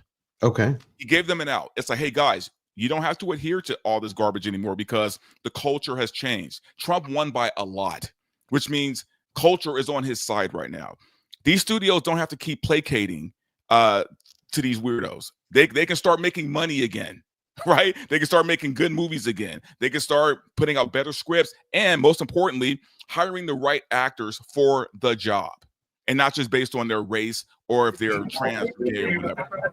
Right. But what do you think that was about, though? That's what I'm trying to figure out, because he goes through in the article, the reason Musk was calling him out is because he goes in and he's like, we could not make the Tropic Thunder today. It was already risky at the time we were doing it by having Robert Downey Jr., do the blackface. But he goes, the only reason we were able to get away with it is because it was the movie was an inside movie. It was all about casting and acting in Hollywood. Well, And he's absolutely right about that. But he He's goes, right. They couldn't make that movie today at all. But that inside point, this is George. You probably heard me say this before. It's not just what do the studio execs think about what the public wants and about what their friends in the media want. It's about their internal culture. Mm-hmm. All the studios are absolutely committed. They're staffed with people who are committed to this worldview. And that, as I've said many times, this is especially true of Disney because of the massive number of live performing creative people who come in at the ground level through Disney at the parks and then work their way up through the company. They are drawing from a community, but all studios are drawing from this community to a large extent, who have become radicalized in their view about cultural and moral issues. So I don't think Disney can ever meaningfully change. Okay. But I do. I mean, everything you guys are saying is right. The market, in the boardrooms, among the producers, these discussions are going to happen. But whether the creatives are going to get on board enough is, I think, going to be a question we're going to see play out in the course of the next year. Well, the creators are going to have to get on board regardless, because whether they know it or not, they screwed themselves with these with the strike that they went on a few months ago. They screwed themselves. So at this point, oh yeah, they're almost out of work anyway. So they're going to get on board. Explain why that's true. So the thing that they were fighting for, right? The whole AI thing, and then the whole I know they were fighting for paying steady work, basically, which is ridiculous in Hollywood because you can't get steady work. There's no such thing. But now what studios are going to start doing is, instead of just hiring anybody like they've been doing, they're going to start hiring basically and going back to what they used to do was hiring the cream of the crop to work, and all the smaller writers, they're not going to get much work because they're not making as many projects as they were. They have to cut down on their projects because of the strike. So in a way, they screwed themselves because now studios are like, well, hey, if we got to adhere to all these things, it's like raising the minimum wage, right? If we have to raise the minimum wage, then guess what? Big Macs are now going to be $10 instead of $3, right? And that's what the studios are doing now. That VR, what they end up doing, they're doing less projects, and therefore, if you're going to do less, then you better hire the better of the best to make sure that you make your money back off of that movie. And they're going to have to do it outside of California, because California has passed this law, which is almost certainly unconstitutional, but requiring that creatives and all other staffing decisions track quotas for DEI.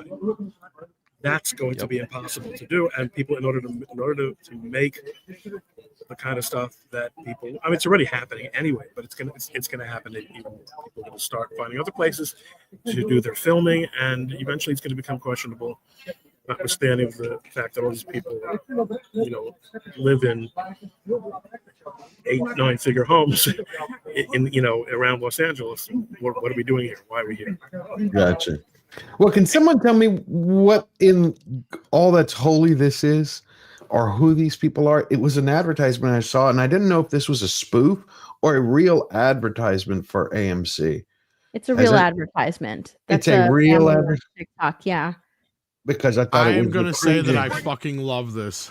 You really do? Okay, I'm going to play it for the audience. From last night going, what the fuck am I watching? This is like some used car salesman from the 90s local commercial to... This is fucking genius. Let me play out genius on massive levels. This is TikTok advertising. That's I what haven't this seen is. this yet, so. Okay, I'm going to play it for everybody. That's what we do. We bring the boom. We bring the boom to you. We bring the boom. We bring the boom. To the highest degree with the flavor maker. This is going to be in your head for the rest of the day now. This can't be real. Whoa, this is shit.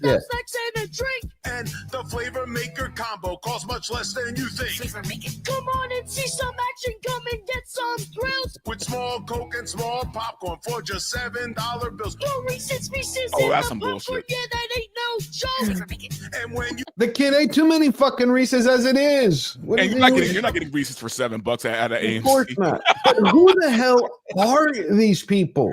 Like, what It's planet?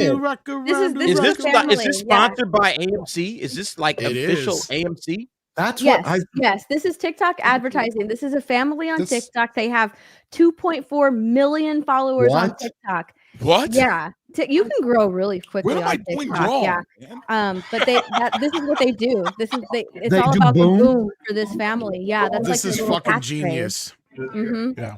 And what are they selling? Chunkiness? I don't know what they're selling. Chunkiness is a lifestyle. Well, what they're selling is an old school feeling of going to the movies again.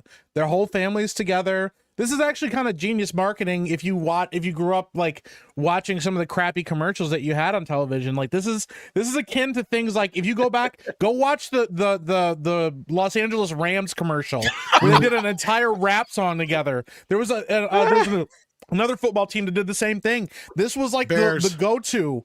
The Bears. Yeah, this was the go-to thing. Was like, yo, let's go rap about the Mike cool gets thing. where I'm coming from. Thank you.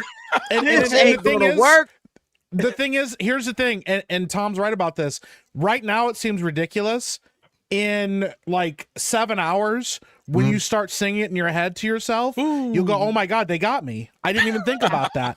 I will come back and admit it because this And is that's why I driven me have crazy. to do this. No, Epic Mike just explained my night. And it happened quicker than that, though, because last night I was like watching this, and I think Steph was still there when we did. And at first I'm like, this is fucking dumb. This reminds me of like a used car salesman from the 90s. And by the time we like I'm like 5-10 minutes later, I'm like, you know what?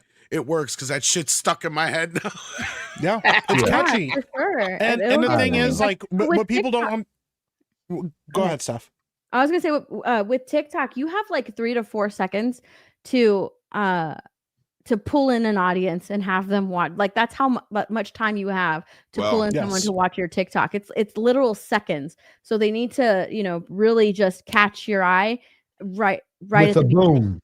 Yeah, with the The boom. cringe is part of it, right? Like the Yes, cringe is built in. The silliness is there, and the thing is, and I've talked about this because it's a consideration I think has to be had even in making films and stuff nowadays. Social media is these are the new movie stars of our day. It doesn't seem like it, but they have massive followings, and that 4 million. Yeah, and if you take 10% of that, that's like you want those people watching your stuff. So to have these guys in your commercial and have wherever they live in whatever community that they live in, where people are like them, they're gonna go to that movie theater. The people that are watching them that live near that movie theater are gonna go to that movie theater. That's my question. Is this going to result in conversions? The fact think that you so. have because that's the great mystery of advertising. Yes. This has 1.6 million views. Yeah, I absolutely do think. Okay, there's we're been, in the wrong there's been business. I use an example, like a smaller example on TikTok, but there was a car detailing business, and they hired a guy to do their marketing, and he was a TikTok guy, and all he did was post an ad with like a cat, and he said, "Guys, I got hired to do the marketing for this company. I don't know what I'm doing. Please make this go viral." And it went massively viral, and their business is like tripled, and people were just going out of their way. I've seen the same thing with this girl posting almost the same thing. And she's like, my boss, hired me to do this. Can you please make this viral so I can show him that me stepping on cans is a good advertising technique. And It didn't work at the Golden Globes, though. No. Wow. But that's the thing. A lot of Hollywood is trying to borrow from this. But like Steph said, they're the elites, and that's how they're viewed. And so when like you see somebody like, unfortunately, our governor Gretchen Whitmer was trying to do like viral TikTok stuff, and it looked awful and super cringy, and it made Michigan look like a laughing stock. And I was like, "Yo, stop! Like, please! Like, it's not as funny when you're trying to get in on the joke." But when you're on that and when you're already in that environment, it's like, yeah, it's going to sell. and businesses will grow from this, and businesses will see people going out to those because they're reaching a small community. And because of the way TikTok works, it's so very aggressive in its algorithm. Wherever they live, it's going to specifically cater to their community. Yes, there's bigger, broader people that it reaches as well. But like YouTube, you might find that you reach a global audience. On TikTok, you might find that a big percentage of the people that are watching your stuff live near you or live in your community, because it actually will tag, hey, this person lives in Michigan. Everybody goes, oh my gosh, Michigan, I'll go to this thing. It's a very aggressive algorithm. It's very weird how it works, but it actually does sell. So, well, we got the boom now. I'm telling you, Verbal, you and I, we have to get together. We got to do Ebony and Ivory. We're going to go on TikTok. You know what? I'm down, man. 2.4 mil. We're gonna do beautiful. We're gonna do the boom. What am I doing wrong here? Come on. I don't know. It just feels weird. It's like, well, yeah. Wow. I mean, we've bravo seen to this them, man. convergence Bravo. between politics and culture, and now I'm like, if it really helps the AMC, I just can't imagine. But I'm gonna trust you. It's like, can that really help? You can't hate the game, man. I mean, that's what it is. No, now. I don't hate it. It's just it wasn't to me. I looked at it and I was like, this is cringe shit. I wasn't drawn in by the boom. I'm like, where's Guido coming and pop out with the hey? But you know what, George? It was a hell of a lot better than Jaguar's advertising, right? Oh yes, Oh, I God. was down to earth, regular people. They're chunky like most Americans. They're a real nuclear family. Mom and dad are married to I like each other that. and not to anyone else. You know, there's something to. I mean, there is a cultural thing to be noticed about that. Good point. Good point. The family, I did like that. It's just something. I when I clicked it, I was like, come on. But when you talk about Jaguar, I played earlier. Eddie Griffin was talking about Jaguar. He also made yesterday. He was ripping the people, but he did it in such a hilarious way. He was talking about, I don't know if y'all heard this. There is a cruise line in Florida that if you don't want to stay in the country because Trump won, you can spend up to $330,000 for 4-year cruise. You live on the cruise. It's from 250 to 330 depending on your room. And I've seen a guy that just lives on cruises because it's cheaper than living in an apartment. Yeah. Wow, that's insane. Wow. Yeah, Look, it's cheap in a motherfucker to get in the United States. But for those that are scared of President Trump's presidency, you know, these cruise ships are offering a 4-year getaway. But it's expensive in a motherfucker to get out these continental United States for 4 goddamn years. It's $229,000 for 4 years on a cruise ship. Icebergs That's actually not included, that bad when and you think tidal about waves it. not included either. No life When you split it preservers, up none by of that. 4. Y'all gonna drown, goddammit. What the f you trying to lead this country for, you sick ass sons of? I'm trying to Just encourage because them. Donald Trump Eddie, won I'm the trying to thing. encourage them. Let them go. Yeah. The country's going down the toilet. Out of here. I know he's gonna get on them motherfuckers. All the Diddy people, all the Epstein people. I can't repeat the next part that he says. Ellen took off. But he's not wrong. Like Matt, $250,000. That's $62,000 a year. You know, and some change, like to live on a boat where like everything's included. You have entertainment, you have everything you want, and it's basically like a vacation. And Steph is right. Yeah, what has become really popular is a lot of older folks and retirement people, instead of trying to get a retirement home or anything, they sell everything they own and they'll buy like a ticket for a cruise, and they'll buy it for like, you know, 8, 9, 10 years if they can afford to, and they'll just live on these cruise ships, and they get to go see the world. They get to travel everywhere because it's cheaper than having to pay rent now, and it's cheaper to retire on than that. And they just want to be entertained until they die. That's until they die. And you would be amazed at the statistics of these people dying on cruise ships. They're like, yeah, old people get on these ships and they'll live on these ships and they'll get to know the staff and everything, and then they'll die on the ship, and then they got to take care of them. You know, like.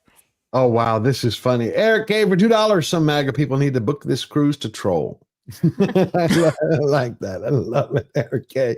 That is perfect. Also, Eric K sent earlier for $2. Make sanitariums great again. Absolutely. Yeah. Oh, I wish. And we also Knock have 'em up. from Nick the Greek for $5 for the price of a cup of coffee. You could feed a starving Ariana Grande. You know what? We should do a GoFundMe. That's it, Verbal. We're gonna do a GoFundMe. For $1 a day, you can feed Mumran Skeletor. Ariana Grande, we'll send her 50 cents, and we'll send food We should a burger a day. A burger a day. You could just know give her, what? yeah, you could give I her don't think couple it's a crackers budget and she problem. probably gain weight. Do you remember Yeah. the All in the what was the lady, the actress from All in the Family who used to do those commercials, for Ethiopian kids? Sally Struthers. Who was it? Sally Struthers. Sally Struthers. 2:00 in the morning. I remember Andrew Dice Clay used to do a comedy routine where he's like, have you ever thought of sending them fucking U-Hauls? He'd like to move away instead of sending them food. Also, But- there was something weird about the fact that she was like super overweight, like doing Yeah. commercials for starving children. It's like, I don't know, man. How about you skip a meal and send it over to Africa and let them eat? I don't know. It was just something weird about that. It seemed like was. she got bigger doing those commercials. Wow. Maybe she ate the food that was going over. $1 a day. That's 99 cents for me, a penny for them. This just came out also last night. Did y'all see it? The Creature Commando, James Gunn's Creature Commando. Yeah. It was pretty. It was. Well, I'll play it on and off so I don't get hit. I'll play 10, 20 seconds and then stop and then play it again. Hey, Sarah, can you fire up that sneak peek of James Gunn's new Max show? Yeah, here's a first look at the DC Studios Max original series Creature Commandos.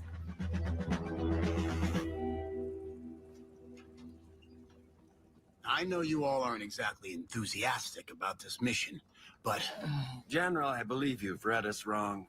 Is anybody enthusiastic about this? It comes out on December 5th. Here's the thing. I'm probably the only person here, maybe outside of Mike, who's read the comic.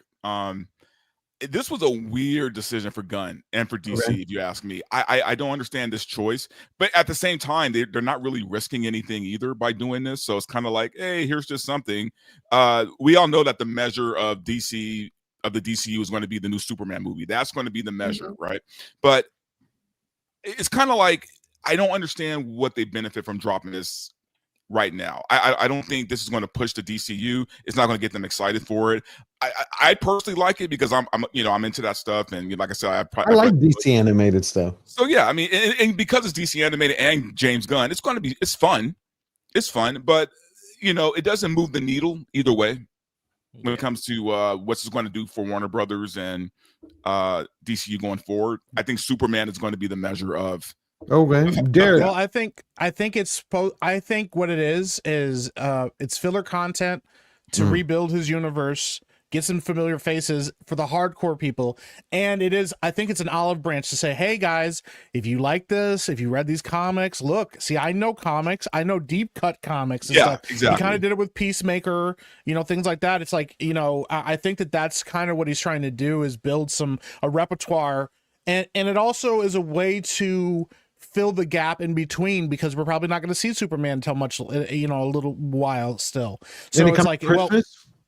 Sorry. Is that what it's going to be? I heard the trailer's dropping Christmas. Well, I don't know when the movie's dropping, but it feels that like, oh man, when are we getting content from James Gunn? It's like, well, here's a cartoon here, or here's Peacemaker on HBO Max or whatever.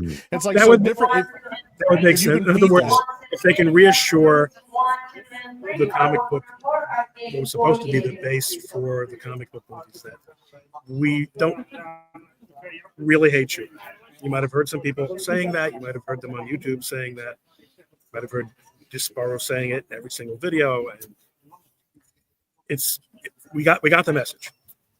I don't think Marvel's ready to go there, but it's interesting. Actually, Marvel's making moves. They got they have a lot of garbage in the pipe that they have to get rid of, but there's better things coming. So Well, they just wrapped yesterday for Fantastic Four.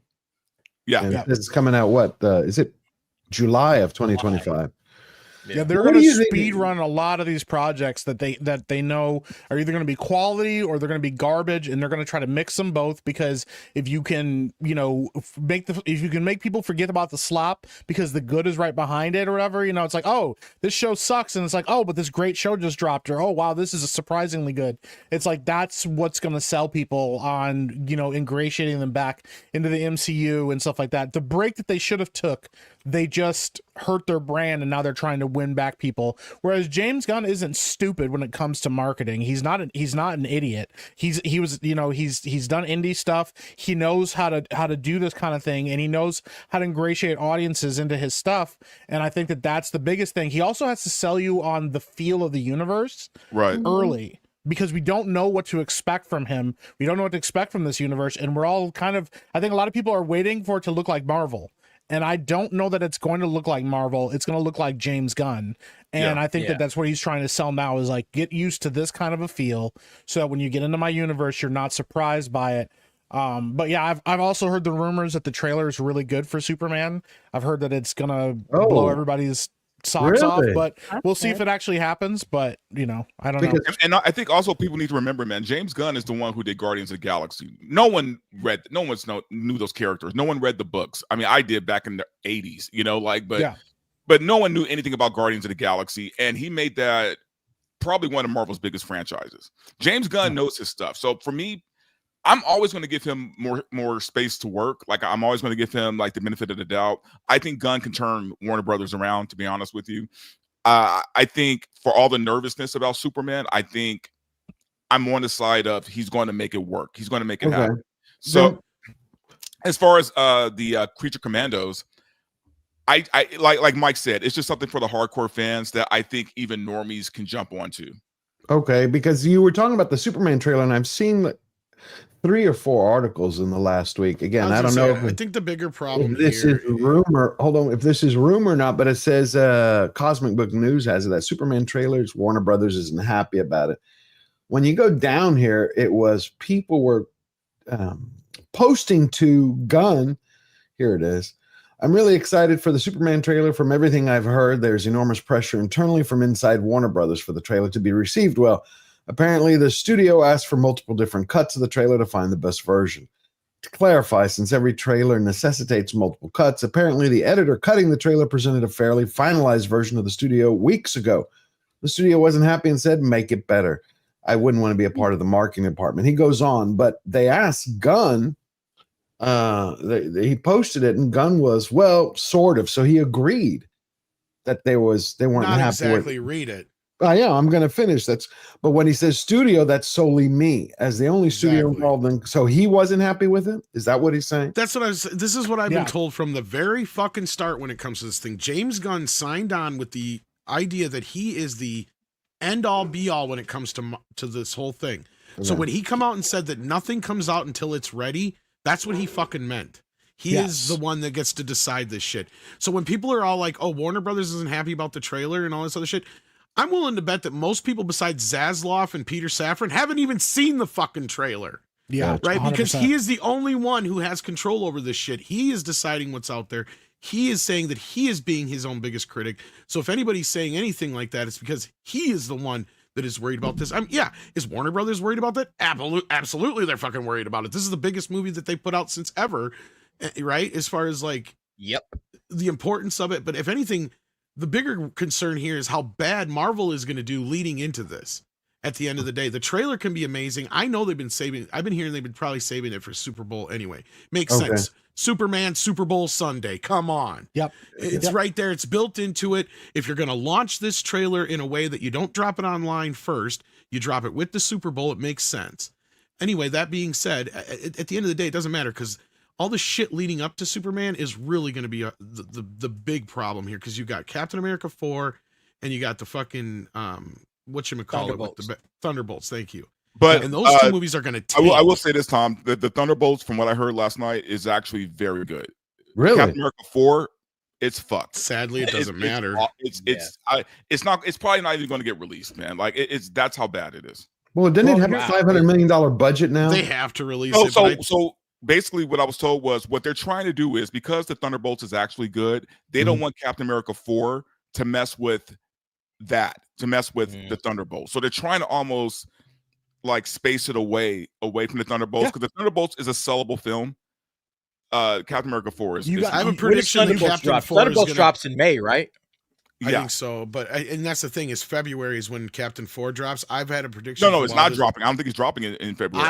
I think it's going to get pushed back to like September. Yeah, because they just did a bunch of reshooting, and Wow. Well, and the thing is with DC, like they don't really have a leg to stand on when it comes to their superhero properties. They probably have done the worst job of any other company, and they've been almost worse than Star Wars at marketing their brand. I mean, and they've had no real direction. That's DC. That's That's DC. that's their that is their company legacy. You know? Yeah. And so what Sadly. they did was they went out, and I think it's a smart play to go, we're going to go get the guy that did the best job that we've seen up till now, other than the Russo brothers, at really creating a narrative in the MCU that people really resonate with and like. He knows what he wants to do. He also made Brightburn, so you know that he has kind of an idea of what he wants to do with Superman, things like that. So you go out and get the guy that you know is a known quantity and is a superhero fan, and you give him a chance with Suicide Squad. You watch him turn that cluster of a movie, you know, and kind of reboot it, soft reboot it, and turn it around. People really liked Suicide Squad. You watch him with Peacemaker. So they're watching him with, okay, we got a television show, we've got movies to kind of go on to know, okay, this guy might be able to actually turn things around for us. If they don't really have a place to be like, hey, we don't really trust your guidance, because what were they doing before? So it makes sense for him to be like, hey, until everything's the way I want it to be, nothing gets released, nothing gets talked about. That's always how James Gunn's been. He's a perfectionist, even on like movies and stuff. He doesn't let people ad lib. All of the stuff is from his writing. He's the one that's in control of it, and he would not have signed on to this if he wasn't somebody that was going to have complete creative control of everything that he's doing. He can't have it any other way. So it's been that way since the Troma days, if I remember correctly. The biggest problem he's going to have, besides the Marvel films leading into this, is going to be the fact that his movie and all the stuff that he's worked on has now been retroactively worked into what his DC universe. Because people need to understand, he signed on to the Superman movie and Creature Commandos and some of this other stuff before there ever was going to be a James Gunn DC universe. They were whining and dining him for the longest time to try and get him to take this over. They had him and a couple other people in mind, because that was their idea. Zaslav said, we need somebody to control this ship, right? That's the problem with DC, like Ron just said. That's their legacy, right? Well, yeah, they ran through how many people creatively who were running the DC universe in that decade there that they had, and it just didn't work. So for better or worse, this is the only option they have, right? So we'll have to wait and see. But it also shows you how badly Marvel dropped the ball, man, because the only reason why DC even picked him up was because that time where Marvel James Gunn got canceled, Marvel fired him, and that's when he did Suicide Squad, because DC picked him up. He did Suicide Squad and Peacemaker. So and then they quietly brought him back. yeah, and then they probably brought him back, but by then it was too late. DC had already decided, hey, this is our guy. We will pay whatever he wants to get him on board, and he took it. All right, we have real quick. We have Steph is leaving us. I want everybody, please, Steph, tell everybody where they can find you, because we're going to be wrapping up here in the next few minutes. Oh yeah, you can find me over on YouTube, Instagram, and Twitter, all at the same name, My Nerdy Home. We reacted to some of the crazy and really insufferable and cringe wicked interviews on this panel, but I did upload a whole video about it over on my channel if you guys want to check that out. That's where you can find it. And I'll be uploading another video soon on Wicked, because the girl in the wheelchair is very upset that people are not liking her character in a wheelchair. Yeah, I was going to talk about that. Was going to be one of the last two things we were going to do, rings on that. But please, everybody, go check out My Nerdy Home. Go subscribe. Thank you very much, my good friend Steph, for coming. Awesome. I had a fun time. Yeah, I have two streams tonight, so I have to get going on. Not a problem. You have a blessed day. I hope you too. Bye. Thank you so much. Bye. Bye-bye. Yourself. One of the things that I wanted to talk about before I had that Wicked article pulled up. I think Ron's gonna find it hilarious. First, real quick, is I believe, like I said for months, I spent 2 years hyping executive producer Peter Jackson's War of the Rohirrim, and then I saw the interview several months ago with Fran Walsh and Philippa Boyens, and I said this is going to be a woke monster. Then the trailer came out, and some people disagreed with me, but it's okay. We all have the right to our opinions. And now this clip was released. And I'm lines which come actually from Helm Hammerhand's son, and they're making her Galad diarrhea from Rings of Power. I can't believe it. We knew this was going to happen. And also, we have to remember when this was made, when they were creating this was like what, 3 or 4 years ago, right? 2022. Because animation, you guys were way earlier. Yeah. So again, they thought the culture was on their side. So of course, there's going to be a girl boss. It's not that verbal. It's not that verbal. I don't understand Peter Jackson. He's on record. for the trilogy, I mean, even for The Hobbit, he said it to Charlie Rose. I've played the video hundreds of times. He's like, we came here, and I'm paraphrasing, we left our personal politics at the door. We did this for Tolkien. It was all about Tolkien. I mean, that's what gained him so much respect. And then he comes back and pulls this. You know, at some point, man, everyone sells their ass. But he has $1 billion. He's worth $1.5 billion. I looked up his net. No, this is it, Tom. I trust you. Those lines are taken from the two sons of El Hammerhand. It still doesn't change my point from before, though, that he's doing this to show Amazon how it's done. I don't know if it's going to be any good, but that's what it's all about. He's going to show them how to do a woke girl boss. Well, that's what they did to Galadriel. I know, but he's going to show them how to make a better woke girl boss. Like that doesn't. Like, I think he screwed everybody, and I just don't know why. I am hell-bent on figuring out why. DA, you have any thoughts on that? Why a guy worth $1.5 billion? The knee, man. All these cats eventually bend the knee. You know, eventually they come around to whatever Hollywood wants them to do, and they bend the knee. Who knows, man? Who knows why Peter Jackson is doing this?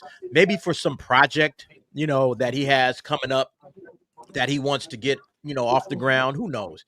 But yeah, eventually it seems like all of these cats come around to the Hollywood agenda and they just bend the knee. You know, I have no faith in anybody over there at Hollywood anymore. I think they're all co-opted and conscripted into the message, into the agenda, and that's all it is to it. You know, I don't think we can think any deeper than that.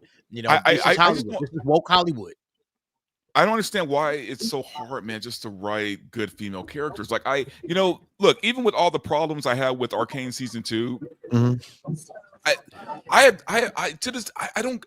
The way they write female characters blew my mind, man. I don't understand why it's so hard to just write a strong female character who could still be, you know, realistically strong, meaning like, yeah, she could fight a man, but she's probably going to lose, right? And that's what happens in Arcane is, yeah, even with a strong woman, you know, compared to a man, she's going to get pushed around a bit. You know what I mean?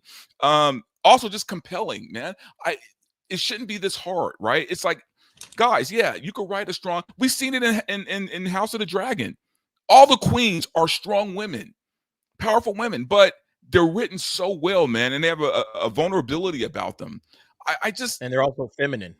And feminine. I don't get why it's so hard to write good female characters. And there's dozens of them in Tolkien's literature, dozens of them in Middle Earth, dozens. You're not talking a few. You're talking about rich, layered characters that I've been waiting to see on the screen. I don't know if this was, I know he's the executive producer. I know at the time when he released the first notes for it on Facebook, when Rings was putting out its first trailer, and I always viewed it as his kind of FU to Amazon and to Jeff Bezos, because they ghosted him when they first reached out. They're like, hey, we want to work with you on the script for Rings of Power. We'd like your input.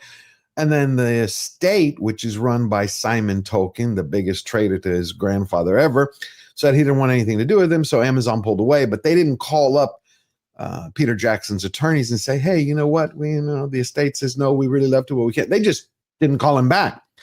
And he gave an interview about that. I think it was to Variety. And that's my theory on some of this, too, is that that's part of what this is. And we also know this is a rights retainer. Let's be real. That's what it is. And the other point, George, I don't know what exactly all they have the rights to other than the Lord of the Rings.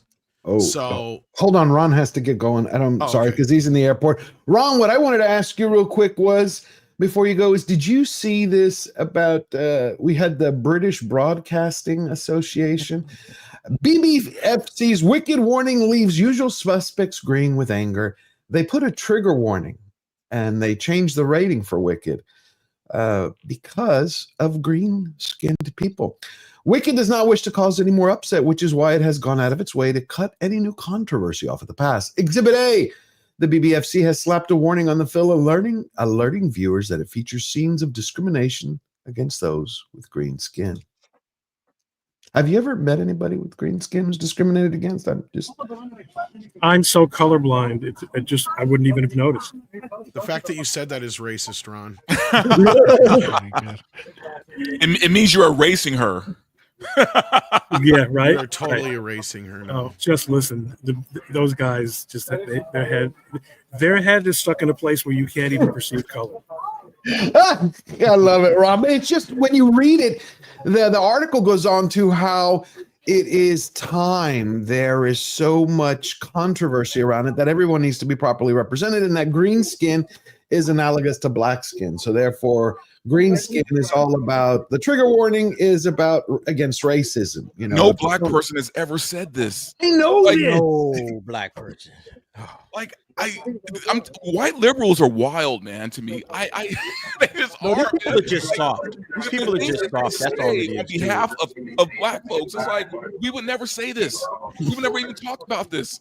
Like, look, George, I put a link up in there. Open that link up if you would. This is the actual BBFC article that you know basically calls out Wicked. And if you open that up, you can see how soft these people are. These people, I don't know what happened to England. I don't know what happened to London. If you scroll down a little bit, you'll get to the content advice section, and may contain spoilers. No, up there it is. Click that arrow, and you can scroll down there. There's a content warning for injury detail. What the hell is that? Yeah, no, right there, right. Go up a little bit, right there. A man is briefly seen with a small scratch on his face. There's a content warning for a small scratch on a man's face. That is the level of softness that's going on over there in London, in England, in Great Britain. I don't understand that. Too, DA. Nah, bro. Nah, I ain't never seen somebody give a content warning for a small scratch on somebody's face. I have not. Okay, Okay, okay, slow down. It starts with things like they have already on things like Goodfellas and shit like that. It's gonna get worse. Trust me, before it gets better. But hopefully things will get better quicker than we thought. But yeah, Tom, a small scratch on your face. You gotta get a content warning for some shit like that. People freaked the fuck out over Thor: Love and Thunder because people weren't warned that cancer was a part of the story. What is this? See right here, a green-skinned woman is mocked, bullied, and humiliated. Yes, she's the wicked This is witch exact of type the of shit. West. I know, DA, I know it's tough wrapping your head around this, but there are that many snowflakes out there that are even in our own vicinity that gripe about this shit. How do you even make movies in this environment? How do you even create in this environment when you got to tippy toe around small scratches on your goddamn face? That is ridiculous, bruh. I can't understand it. I'm sorry. I just can't understand it. All right. You can't I grew up do in it a different well, era, man. I don't understand these people.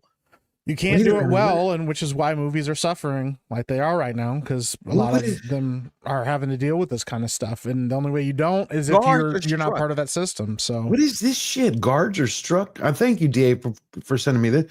Guards are struck as they try to apprehend two women.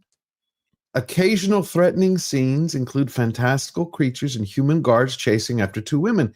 People narrowly escape an explosion. Monkeys appear in pain and distress as they grow wings, and there are brief, scary moments. Oh, that's another thing. Yeah, there's a lot of that, and like people getting upset about animal cruelty and stuff, even if they're not real animals. And so they're like, I can't watch this because nobody told me that there was going to be a scene where animals are going to be in pain and stuff. Like, yeah, that's actually. There's already been websites and outlets for this shit for years. It started. I mean, mainly I've seen it with like parenting and like Catholic and Christian related stuff. Like they wanted like warnings for stuff like that. But no, you're right. I've seen it extended now to stuff with animals and other things like that. I think it's only a matter of time before it gets this bad. And I know it's really upsetting DA. I just don't understand how do you make a movie? How do you make a movie if you gotta watch it tippy toe around this shit? Forget a movie. How do you have a country with such kind of pussy willows? I mean, damn, I don't know man. I feel bad for everybody out there in the UK, but y'all got to get y'all country together, man. I'm sorry, man. You guys got to start stepping up and figuring it out because that's weak, man. That is some Charmin Ultra Soft bullshit. You guys got to step it up, man. That's crazy. Hey, man. That's why you have so many people freaking out. This will be the last thing we touch on. Well, that's participation generation, safe space being, you know. It is, brother. Yeah. You know, yesterday, Trump let everybody know that Kash Patel will be the FBI director once, you know, next year he's inaugurated, and the freak out has been glorious. And you can tell when you have everybody on every network freaking out, you know you're over the target. Is there enough backbone there, do you think, to defeat multiple nominees? I don't know. I think it's possible. And look, we saw it with Matt Gaetz already, and I think that I was actually surprised how quickly that happened. To me, Kash Patel, and I don't say this lightly, is the most dangerous nominee that we've seen yet to our democracy. I mean, you might think that having Pete Hegseth running the military is a greater level of danger because of his lack of experience, or Tulsi Gabbard at intelligence. But just as far as the threats to democracy that we were warning about before the election, and Kash Patel was a key player inside the Trump White House, pushing for and orchestrating the coup attempt in 2020. He was trying to completely take control of the Justice Department at the time. He was Trump's top lieutenant who was willing to do anything and advance any lie in service of his attempt to overturn that last election, to such a degree that there were many people that were Trump appointees in 2020 who were staying around and saying no, like standing in the breach and saying, no, not Kash Patel. Like, you cannot put Not Kash Patel, except we go back. And then who do we have? People of all people, Andrew McCabe. Andrew, I just want to start first with you and just Traitor of traitors tonight. Yeah, well, it's a terrible development for the men and women of the FBI, and also for the nation that depends on a highly functioning, professional, independent Federal Bureau of Investigation. The fact that Kash Patel, could you pause for a second? Unqualified for. I'm not aware of who this Kash Patel guy is. So can you guys explain to me, like I'm a 5-year-old, what's wrong with this guy and why these guys are freaking out like little babies? Well, they're freaking out because he represented the president in term 1 for counterterrorism, and then he later used him as a liaison with the feds and DNI. Kash Patel, here, it's easy. I'll tell you all you need to know about Kash Patel in this one clip. This is what he wants to do to the FBI. Okay. Yep. I was about to say.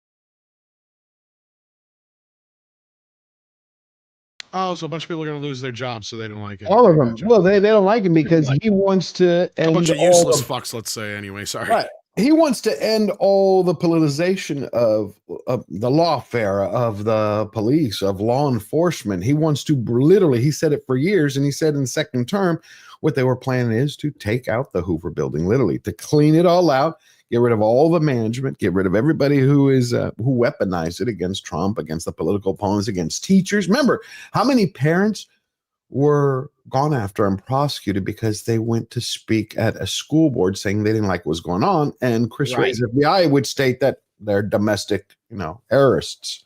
Get out there and chase some real criminals. That's basically what he's going to get these cats to do. Go chase some actual criminals. Quit farting around with parents and with the president, with all of these other people that you guys are chasing down. Go get some actual criminals that are causing real problems in America. That's what he's going to do, and that's why they don't like him. Yep, exactly. Here's the last one. Yeah, go ahead. No, I you was go gonna ahead. Say the other problem about this is, Ben, and every time we've seen it now, I think Twitter is a really, really great example of this.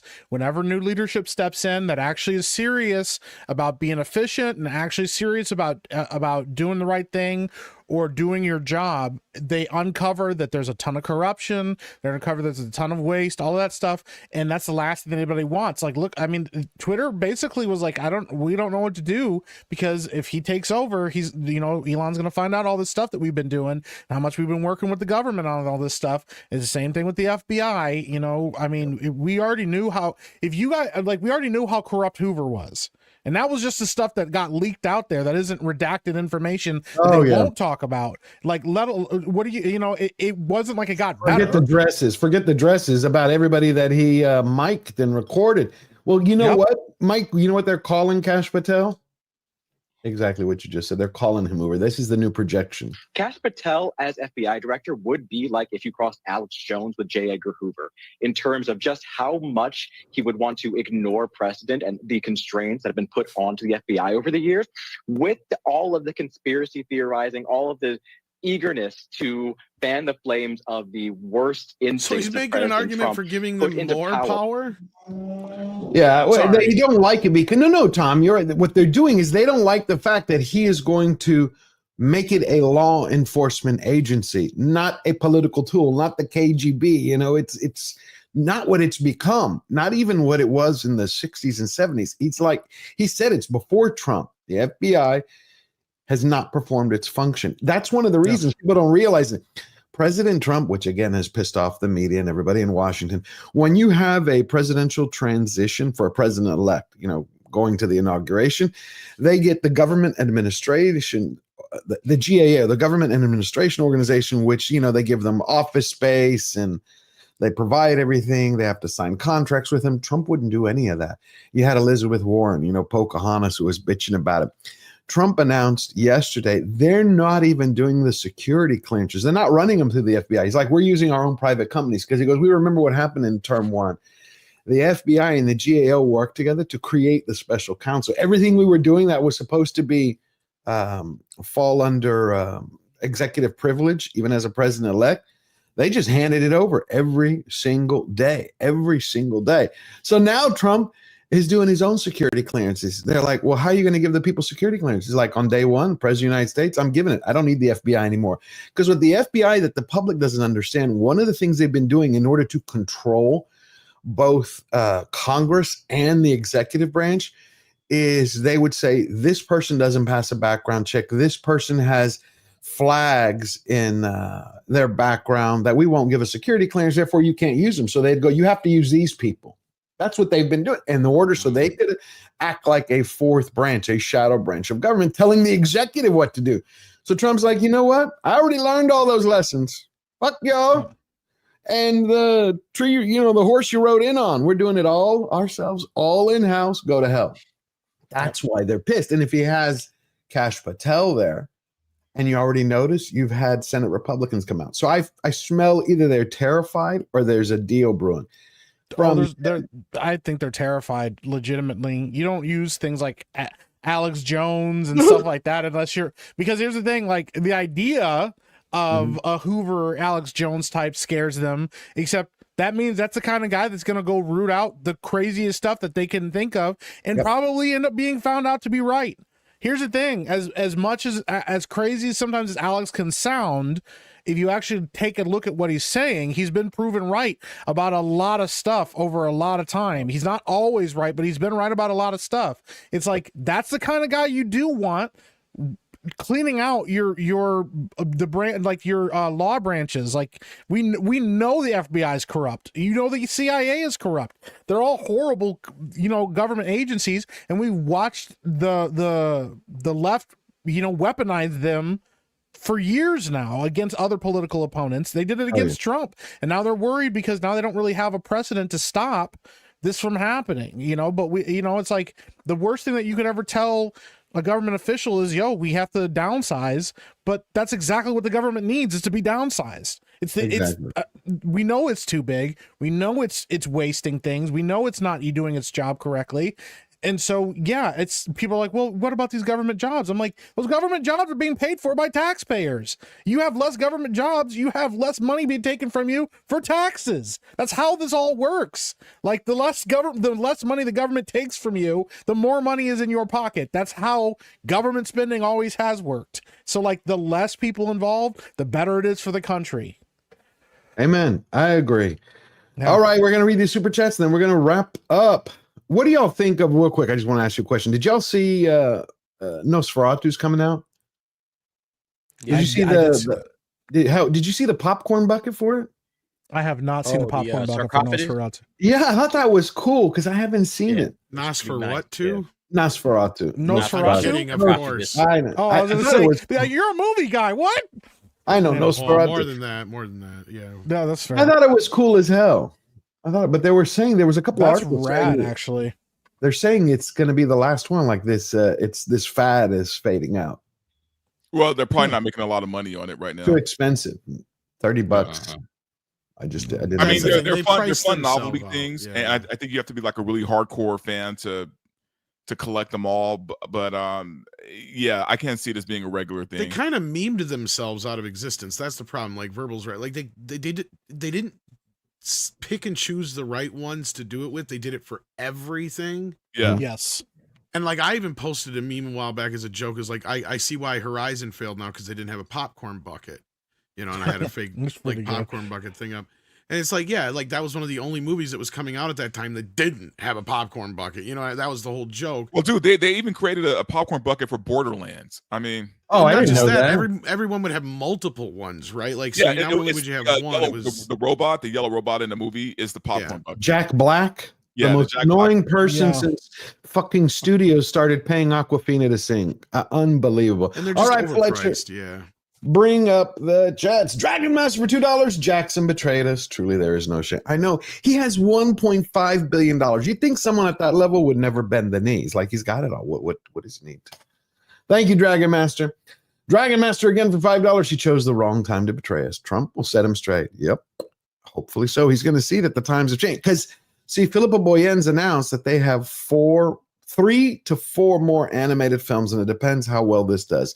If this doesn't rock it, they said they won't do it. It's not that Trump is going to set them straight. It's the fact that the culture is going to set them straight, man.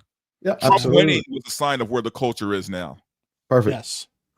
Abigor, member for a month. How you doing, Abigor? Peter Jackson caved to pressure from the ins. From what? His wife said. Well, you got to don't get this remember. unless you get this. I think it was either I think Verbal brought it up earlier that this was also greenlit in an era. You got to 2022. Pre Zaslav, pre any. It was when Warner Brothers was still in the wokest of woke territories. And again, I can see what he's trying to do with this. And I brought this up in the private chat too. I'm like, I would be more concerned if this was a live action film. I'm going to be more concerned with how he handles Gollum and whatever his secret project he's got planned coming up for live action. Because to me, the live action films are going to be the bigger deal. Because a lot of people are just going to look at an animated film and they're just going to pass it by. I don't think that the War of the Rohirrim is going to do that great. I think it's not at all. Yeah, No. and it just not because of any other reason than historically it's just not normal for movies like this to do big bank like that. So like, Right, but you even know more how popular ones like Spider-Verse. Look at that. Like they haven't even done great numbers at the box office. It's just popular, but yeah. But you do know you're talking about 400. See, again, the largest fandom on the planet, Tolkien readers, 400 million.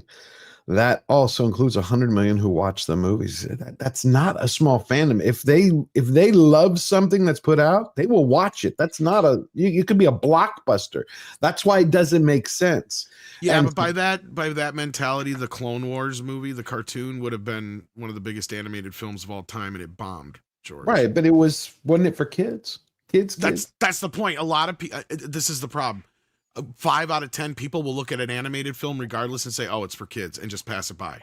Oh, you think so? You don't? Think Oh, so? yeah, absolutely. I mean, it used to be All right. more. The only reason I say 5 out of 10 now, not 8 out of 10, is because of anime. Okay. Yes. All right. Yeah, anime has been kind of the turning point on a lot of animations and proving that they can be viable for adults and stuff. But yeah, I love anime. I'm going through One Piece. I'm on episode. But don't get me wrong. This movie could suck ass. I think Gary already saw it, and I think he sounded like he said exactly what you guys were concerned with. So I don't know. yeah, a couple people I've heard of saw it have not said good things about it. But here's the problem with that movie as well. Really quickly is. If the Tolkien fans don't like it, Tolkien fans don't like it, and Who's gonna watch it? Most normies aren't coming. They're familiar with the movies, right? With the 3 movies, not even the Hobbit series, but just the movies, the original movies. That's not enough of a base to go watch this animated feature. That's why it doesn't make sense, Verbal. Why wouldn't you make it for the 400 million fans? Because this is a rights retainer. Gollum is the movie they're making for the 400 million fans, George. Oh, that's what I'm getting at.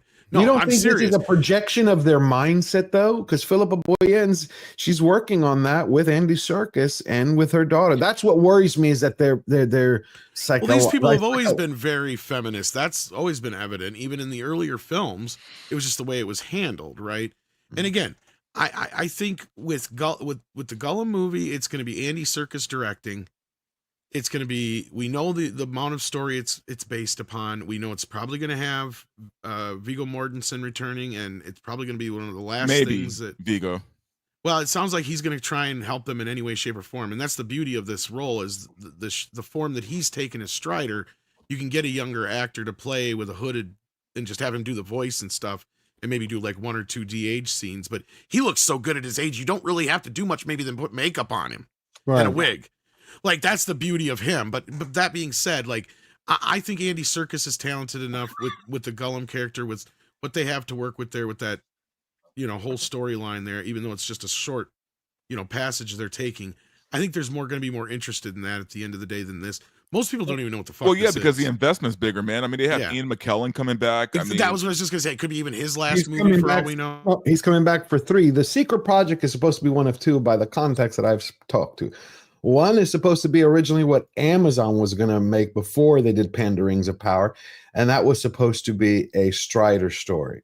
That was what the whole thing was supposed to. That was it. They booted that because they didn't work with Jackson. 2, they are supposed to actually do, because somebody believes at Warner Brothers that everybody wants to deconstruct Sauron and do him as a real villain, how he was described, where they can show all the aspects of him through the ages, how he can become a werewolf, a snake, a bat, he can shapeshift and show the full villain. That's the 2 things I've heard of. I don't know if that's true. That's what I've been told. French Moon for €5. They should have given it to Japanese writers to make it full anime, where strong females aren't preachy on male hero. Examples: My Hero Academia. Yep. It's a good one. That's a good one. That's a And good the one. Japanese trailers were much different. And if what you just told me was true, George, that kind of leans more into what I was saying. It's a lot of him taking like his shit and leaving Amazon, saying, all right, if you're going to ghost me, fuck you. I'm going back over here and play in the Warner Brothers sandbox, because they'll gladly give me a bunch of money to do anything Lord of the Rings. So, yeah. I don't know. We'll see. It comes out in a week and a half. I think it's Again, December it could 10th. suck ass for all I know. But When I saw it, not only her interview, when I saw the poster, because she's a daughter that Tolkien didn't write, yet they have her right center in the poster as the big, how movie posters are, whoever's the key. And she's not the key. It's supposed to be about Hellman. Thank you, Red French Moon, my good friend. Dragon Master for $5. Liberals are losing their minds because of Trump's picks for his cabinet, one including Kash Patel for FBI director. Yep, we covered it. That's a beautiful thing. I really like his cabinet choices. My only concern is with Pam Bondi, but that's kind of like a wait, watch, and hold. And of course, Rubio. Not too thrilled about Rubio. But after I was reading who he's picking as his Middle East envoys and the different envoys for Europe, he's going to use, in my opinion, Rubio as window dressing. You go cut the ribbons and do this over here and just get out of my way. All right. For just 1 second, George, and this is kind of more appealing to you and your Tolkienism and funny. No, but like with Peter Jackson, I almost got to believe this is the last bastion of him. Like, this is me as Luke to him going, I still feel there's some good in you. Because you got to understand, as a home media fan, I hate Peter Jackson with a fucking passion. He has destroyed. He is the reason James Cameron keeps using AI. It's his fucking company that keeps doing this shit. And this is why I had to keep reminding people that the Lord of the Rings we have on 4K is not the same Lord of the Rings we had on Blu-ray. Okay. Peter Jackson has gone in and AI'd this shit, and he's changed some shit, and I can't believe more people haven't noticed. So like when it comes to that kind of stuff, he's as bad as George Lucas now. Yeah. I've never bought the new ones. Yeah. It's not like as noticeable as the George Lucas stuff, but it's little things like color timing and other things he's changed, and he AI'd the fuck out of some of this stuff. Like he did it to the Beatles footage. Like anybody who watched that Beatles documentary knows what I'm talking about, when everybody's like, it looks good, but it looks kind of weird. That's why it looks weird.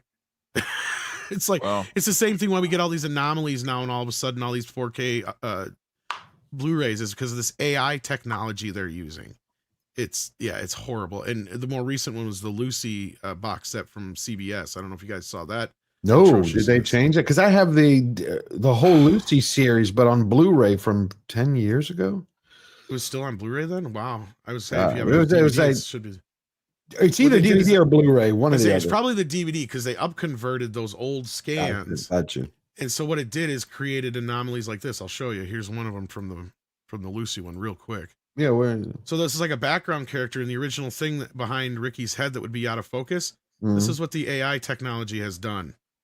Oh, it gave them a face. Why? It wasn't supposed to be in focus in the first place. Exactly. That's the problem.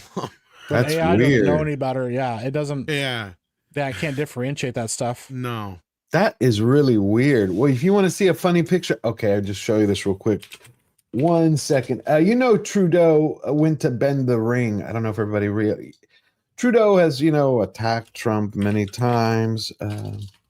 And then after Trump said that he was going to put a 25% tariff on Canada, he showed up quickly to Mar-a-Lago to bend the knee. But tell me if you notice what's in this picture in the back. Hold on. It was hilarious. So there's Trudeau with Trump. Do you see what's going on in the background? I can't tell. What is it? You see the kid who's punking him? I just noticed it now. That's funny. Wait, what is this? Is that like photoshopped in, or is that No. real? It's from the news. It's not, That's pretty ultimate good, man. photo bomb. Yeah, No, he's that's right pretty there. great. It's hilarious. I was like, yeah, that was nice. The fact that they actually use that is even more hilarious. That just goes to show you how the quality control nowadays has gone out the fucking window. Going right back to the thing. we were just There's a lot talking of people who are bad at their job right now.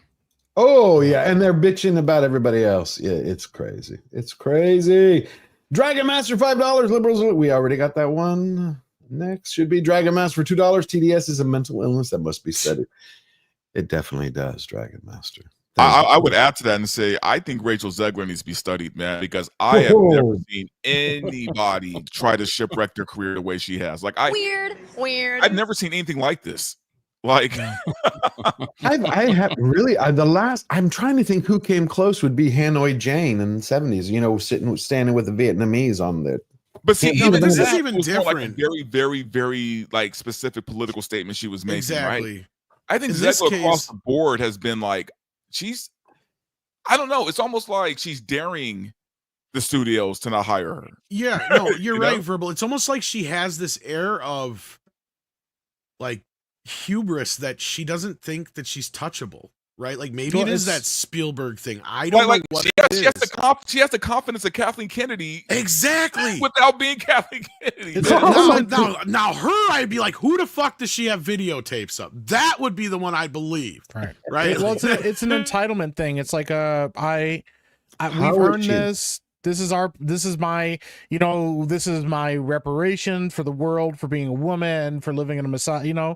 It's all that kind of stuff, and it's a weird thing that this younger generation, my generation, has. I don't know why. I don't know why it is, but it's but the how same did kind that of happen with I mean, her? but You know, who well, has told Rachel Zegler no? Like who in her life has told her that's what it is. no? If you're not being told no, and the thing is, she was already popular on social media. She grew up. That's the thing. You're not. Denzel Washington actually said this recently. When he was growing up and when he was doing acting and stuff like that, you didn't have all these voices, positive and negative, constantly flooding you. Like maybe you read the newspapers and see what people were saying about your movie, or you find out the numbers, but you didn't have like instant feedback of millions of people, telling you, or hundreds of thousands of people telling you what they think about you constantly. And if you're, popular, you don't realize you're in an echo chamber because those people that like you inherently, they're not telling you you're a piece of crap. They're telling you you're awesome. So then, you get picked by one of the most popular directors of all time to do a movie for him. And then you get all these other movies because Hollywood is a club and they go, hey, she's popular. She's a hot thing right now. Let's keep pushing her. And then when somebody finally pushes back against you and says, yo, You can't just walk around saying whatever you want. She loses her mind because she's like, no, this is entitled to me. It is supposed to be going my way. And if you don't like it, then walk, because I don't even care. Yeah. Because she has no concept of what job security looks like. She has no perception of what the future is going to look like for her. And she is running against somebody like I've talked about before, like Sydney Sweeney, who is setting herself up. She's producing movies. Oh, yeah. She's popular. Yep. She knows who her audience is. She's catering to that audience with what she has. She's happy about using her body and using her looks to get where she wants to in the industry. And she's not ashamed of it, any of that stuff. And so you have two women that are, close to similar ages running parallel with each other. And one of them is setting themselves up to be in the industry for the next 30, 40 years, and one that'll be a burnout in 10, Yeah, I think you're less than and it 10, goes I think, further yeah. than that, Mike, because you're onto something. I think, and this is actually part of the problem where a lot of this stuff probably comes in with a lot of these younger kids in Hollywood, because you're right. And I noticed the one pattern with a lot of these kids is the ones that cry the loudest racism are the ones that grew up with the biggest silver spoon. Right? Oh, yeah. Because you're right. They have never, ever, ever, ever, ever been told no their entire life. And the first time they go out to Hollywood, what's the first thing that you deal with in Hollywood? And everybody knows here is rejection. Because you get told, no, you're not good enough. Get better from Over day and one over, yeah. until you finally get your break, right? Your big break. And I think you're 100% right. And that's where a lot of these kids probably, it's not because of me. It's because I'm this color. It's because I'm a woman. It's because I'm gay. It's because I'm this. It's because I'm that. Without thinking that everybody else has had to climb the same fucking ladder you have for. And this is what pisses me off about Hollywood screaming the loudest about racism and sexism. Right? It's just like sports when I hear them bitch and piss and moan. It's like, you motherfuckers, shut the fuck up. You have had the least amount of racism and sexism in those areas for the last 50 years compared to everybody else. Right? Because guess what? The cream of the crop always rises to the top. Doesn't matter what color you are. The color of money is what matters to these fucking people. That's the only color that matters. And if you can make it, it doesn't matter if you're gay, trans, straight, black, white, Asian. Ask Elton John. Ask any other motherfucker in the last 50 years who isn't straight and white. Yep. What it's like. So, and that's what I've talked to an older black gentleman once about this. And he said, the problem with these kids, and I think you and I, Verbal, had this conversation before too. He goes, the problem with a lot of these kids nowadays is they've never actually faced true racism. They don't know what it really is. They have never walked down the street and heard some older crusty white dude go, "Hey, N-boy, come here." And they're not supposed to react any other way than walking over there and saying, "Yes, sir." Dude, here's the thing. They don't know what true fucking racism. Sorry, go ahead. And the amount of times I've faced true racism, I could count it on one hand, right? Mm-hmm. And that's 50 years of living in this country, right? Where I'm talking like true racism, where there's no question, right? I've had a cop call me the N-word before. When I was know it when you see it, exactly. But here's the thing: 5 times I could count it on one hand.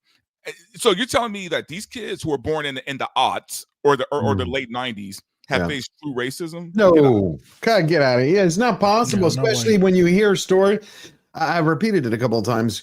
She was doing a Tiffany's fashion show 3 years ago. It was right after West Side Story. And the reporter is asking her, like, "Oh, it's great to see you here at Tiffany's." And she was doing the red carpet for, yes, it's Tiffany's, whatever, 50th, 60th, 70th. It was some anniversary. You can find the video on YouTube. And she's like, "Oh, no, I've had Tiffany's since I was a baby. My dad bought me a tiara when I was 2 and one when I was 4 and a diamond earrings when I was 5. And when it was this whole list of, and she was someone who was never told no, ever. The problem is I don't think she's going to last as long as others because she cannot control her mouth. Besides, she has this, all she has is her dog and her peanut butter obsession. Go figure, put them together. Anyway, thank you very much, Fletcher. Let's read the last two. We got Dragon Master for another $2. Fuck Joe Biden, fuck Cackles, and Barack Obama. I agree with you. 3 turds, time to flush them down the toilet. Kneel away for Thunder for $10. Hail George, it's awesome to have another anime fan in the fellowship. What episode of One Piece are you on? I am on episode 640. The Island of Fairies. That's crazy, dude. It's crazy how long that anime is. Man. I know. Because you're like halfway, right? Yeah, but I've been taking it slow ever I since. can't believe Yellow Flash crammed it into like No, I almost didn't like a want to. year or whatever it was. Yeah. I told him, why are you rushing through it? Enjoy it. No, ever since I watched the Netflix One Piece series, I fell in love with it, the live action. So after that, I just started watching. What held me up was I kept watching Marineford over and over and over. But I really enjoyed it. All right, let's go around the horn. Verbal Riot, what are you doing this week? Where can everybody find you? You guys can find me tomorrow on Film Threats Versus. You can always find me talking politics and social shit with George on Wednesdays. I have a video of my review of Arcane Season 2 coming out either tonight or tomorrow. So yeah, that's pretty much my plan. Beautiful. DA, my friend. What about you?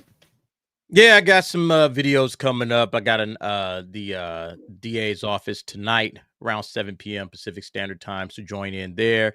But yeah, daily videos. I'll also probably be hanging out with Film Threat Versus as well tomorrow. So catch me. I appreciate the invite once again, George. Oh, I love to have you here every week. Always. Epic Mike, thank you for coming on Sunday. What are you going to be doing this week? Something new, interesting, exciting? When's the Epic verse coming out? Well, I'm working on that right now. We're actually kind of starting up production on our last little thing we want to get done before we get ready to launch. So, yeah, keep your eyes on that kind of stuff. I'll have more when I can talk about it, or else I'll get in trouble if I say anything too early. But when I have more information on that, I'll definitely drop it for you guys. And then, yeah, you can just check me out over on YouTube, over on my channel. I do need to do a review. I need to get a review out for Arcane Season 2 as well. But yeah, I'm just running my show, Afrocast, and doing some gaming over there and stuff like that. So check me out on YouTube at Epic Mike. And yeah, that's what I got going on right now. That's a beautiful thing. Is it true you're going to be working with Rachel Zegler at Epic Verse? Absolutely not. That's not even a spoiler. I'll tell you right now. I wouldn't. I probably wouldn't work with her at all. Like, yeah, I'm okay to burn that bridge right now. So. He's like, I don't care. Burn it. Get rid of it. Don't even want to burn that bridge right now. There's a lot of other people that are more deserving of working with. So, yeah. Tom, what you have going on, my friend?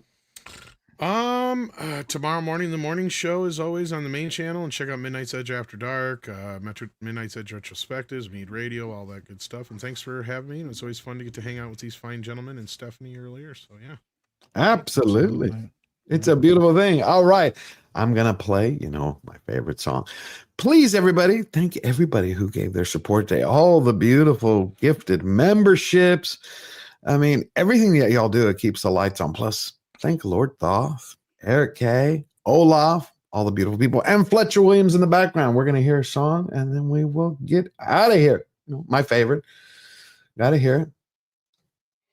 Oh, say, can you see by the dawn's early light what so proudly we hailed, and the twilight's last gleaming, whose broad stripes and bright stars through the perilous fight on the ramparts we watch, were so gallantly streaming, and the rockets rattling, the bombs bursting in air, gave proof to the night that our flag was to them. Oh, say the stars star spangled banner yet wave o'er the land of the free and the hope of the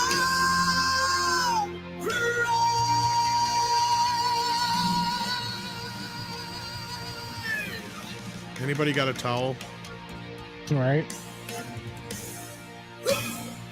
Hell yeah. I love it. Always love the national. Dan kills it, man. He does. I want to get Dan back on. I got to get him back on now that he has. Love his music. I love his music. Man. Absolutely. All righty. So you know what to do. To win every battle and stay true to yourself, all you have to remember is that we never bow down. We never bend the knee. Everybody, Have a blessed week. I will see you maybe tomorrow night. I might do a one-on-one stream, probably a little later, 7:30 or 8, and then back on Wednesday. I just dropped a video. Of course, it's on Rachel Zegler, our favorite Hollywood evil queen. Have a beautiful week. Always forward. See you later.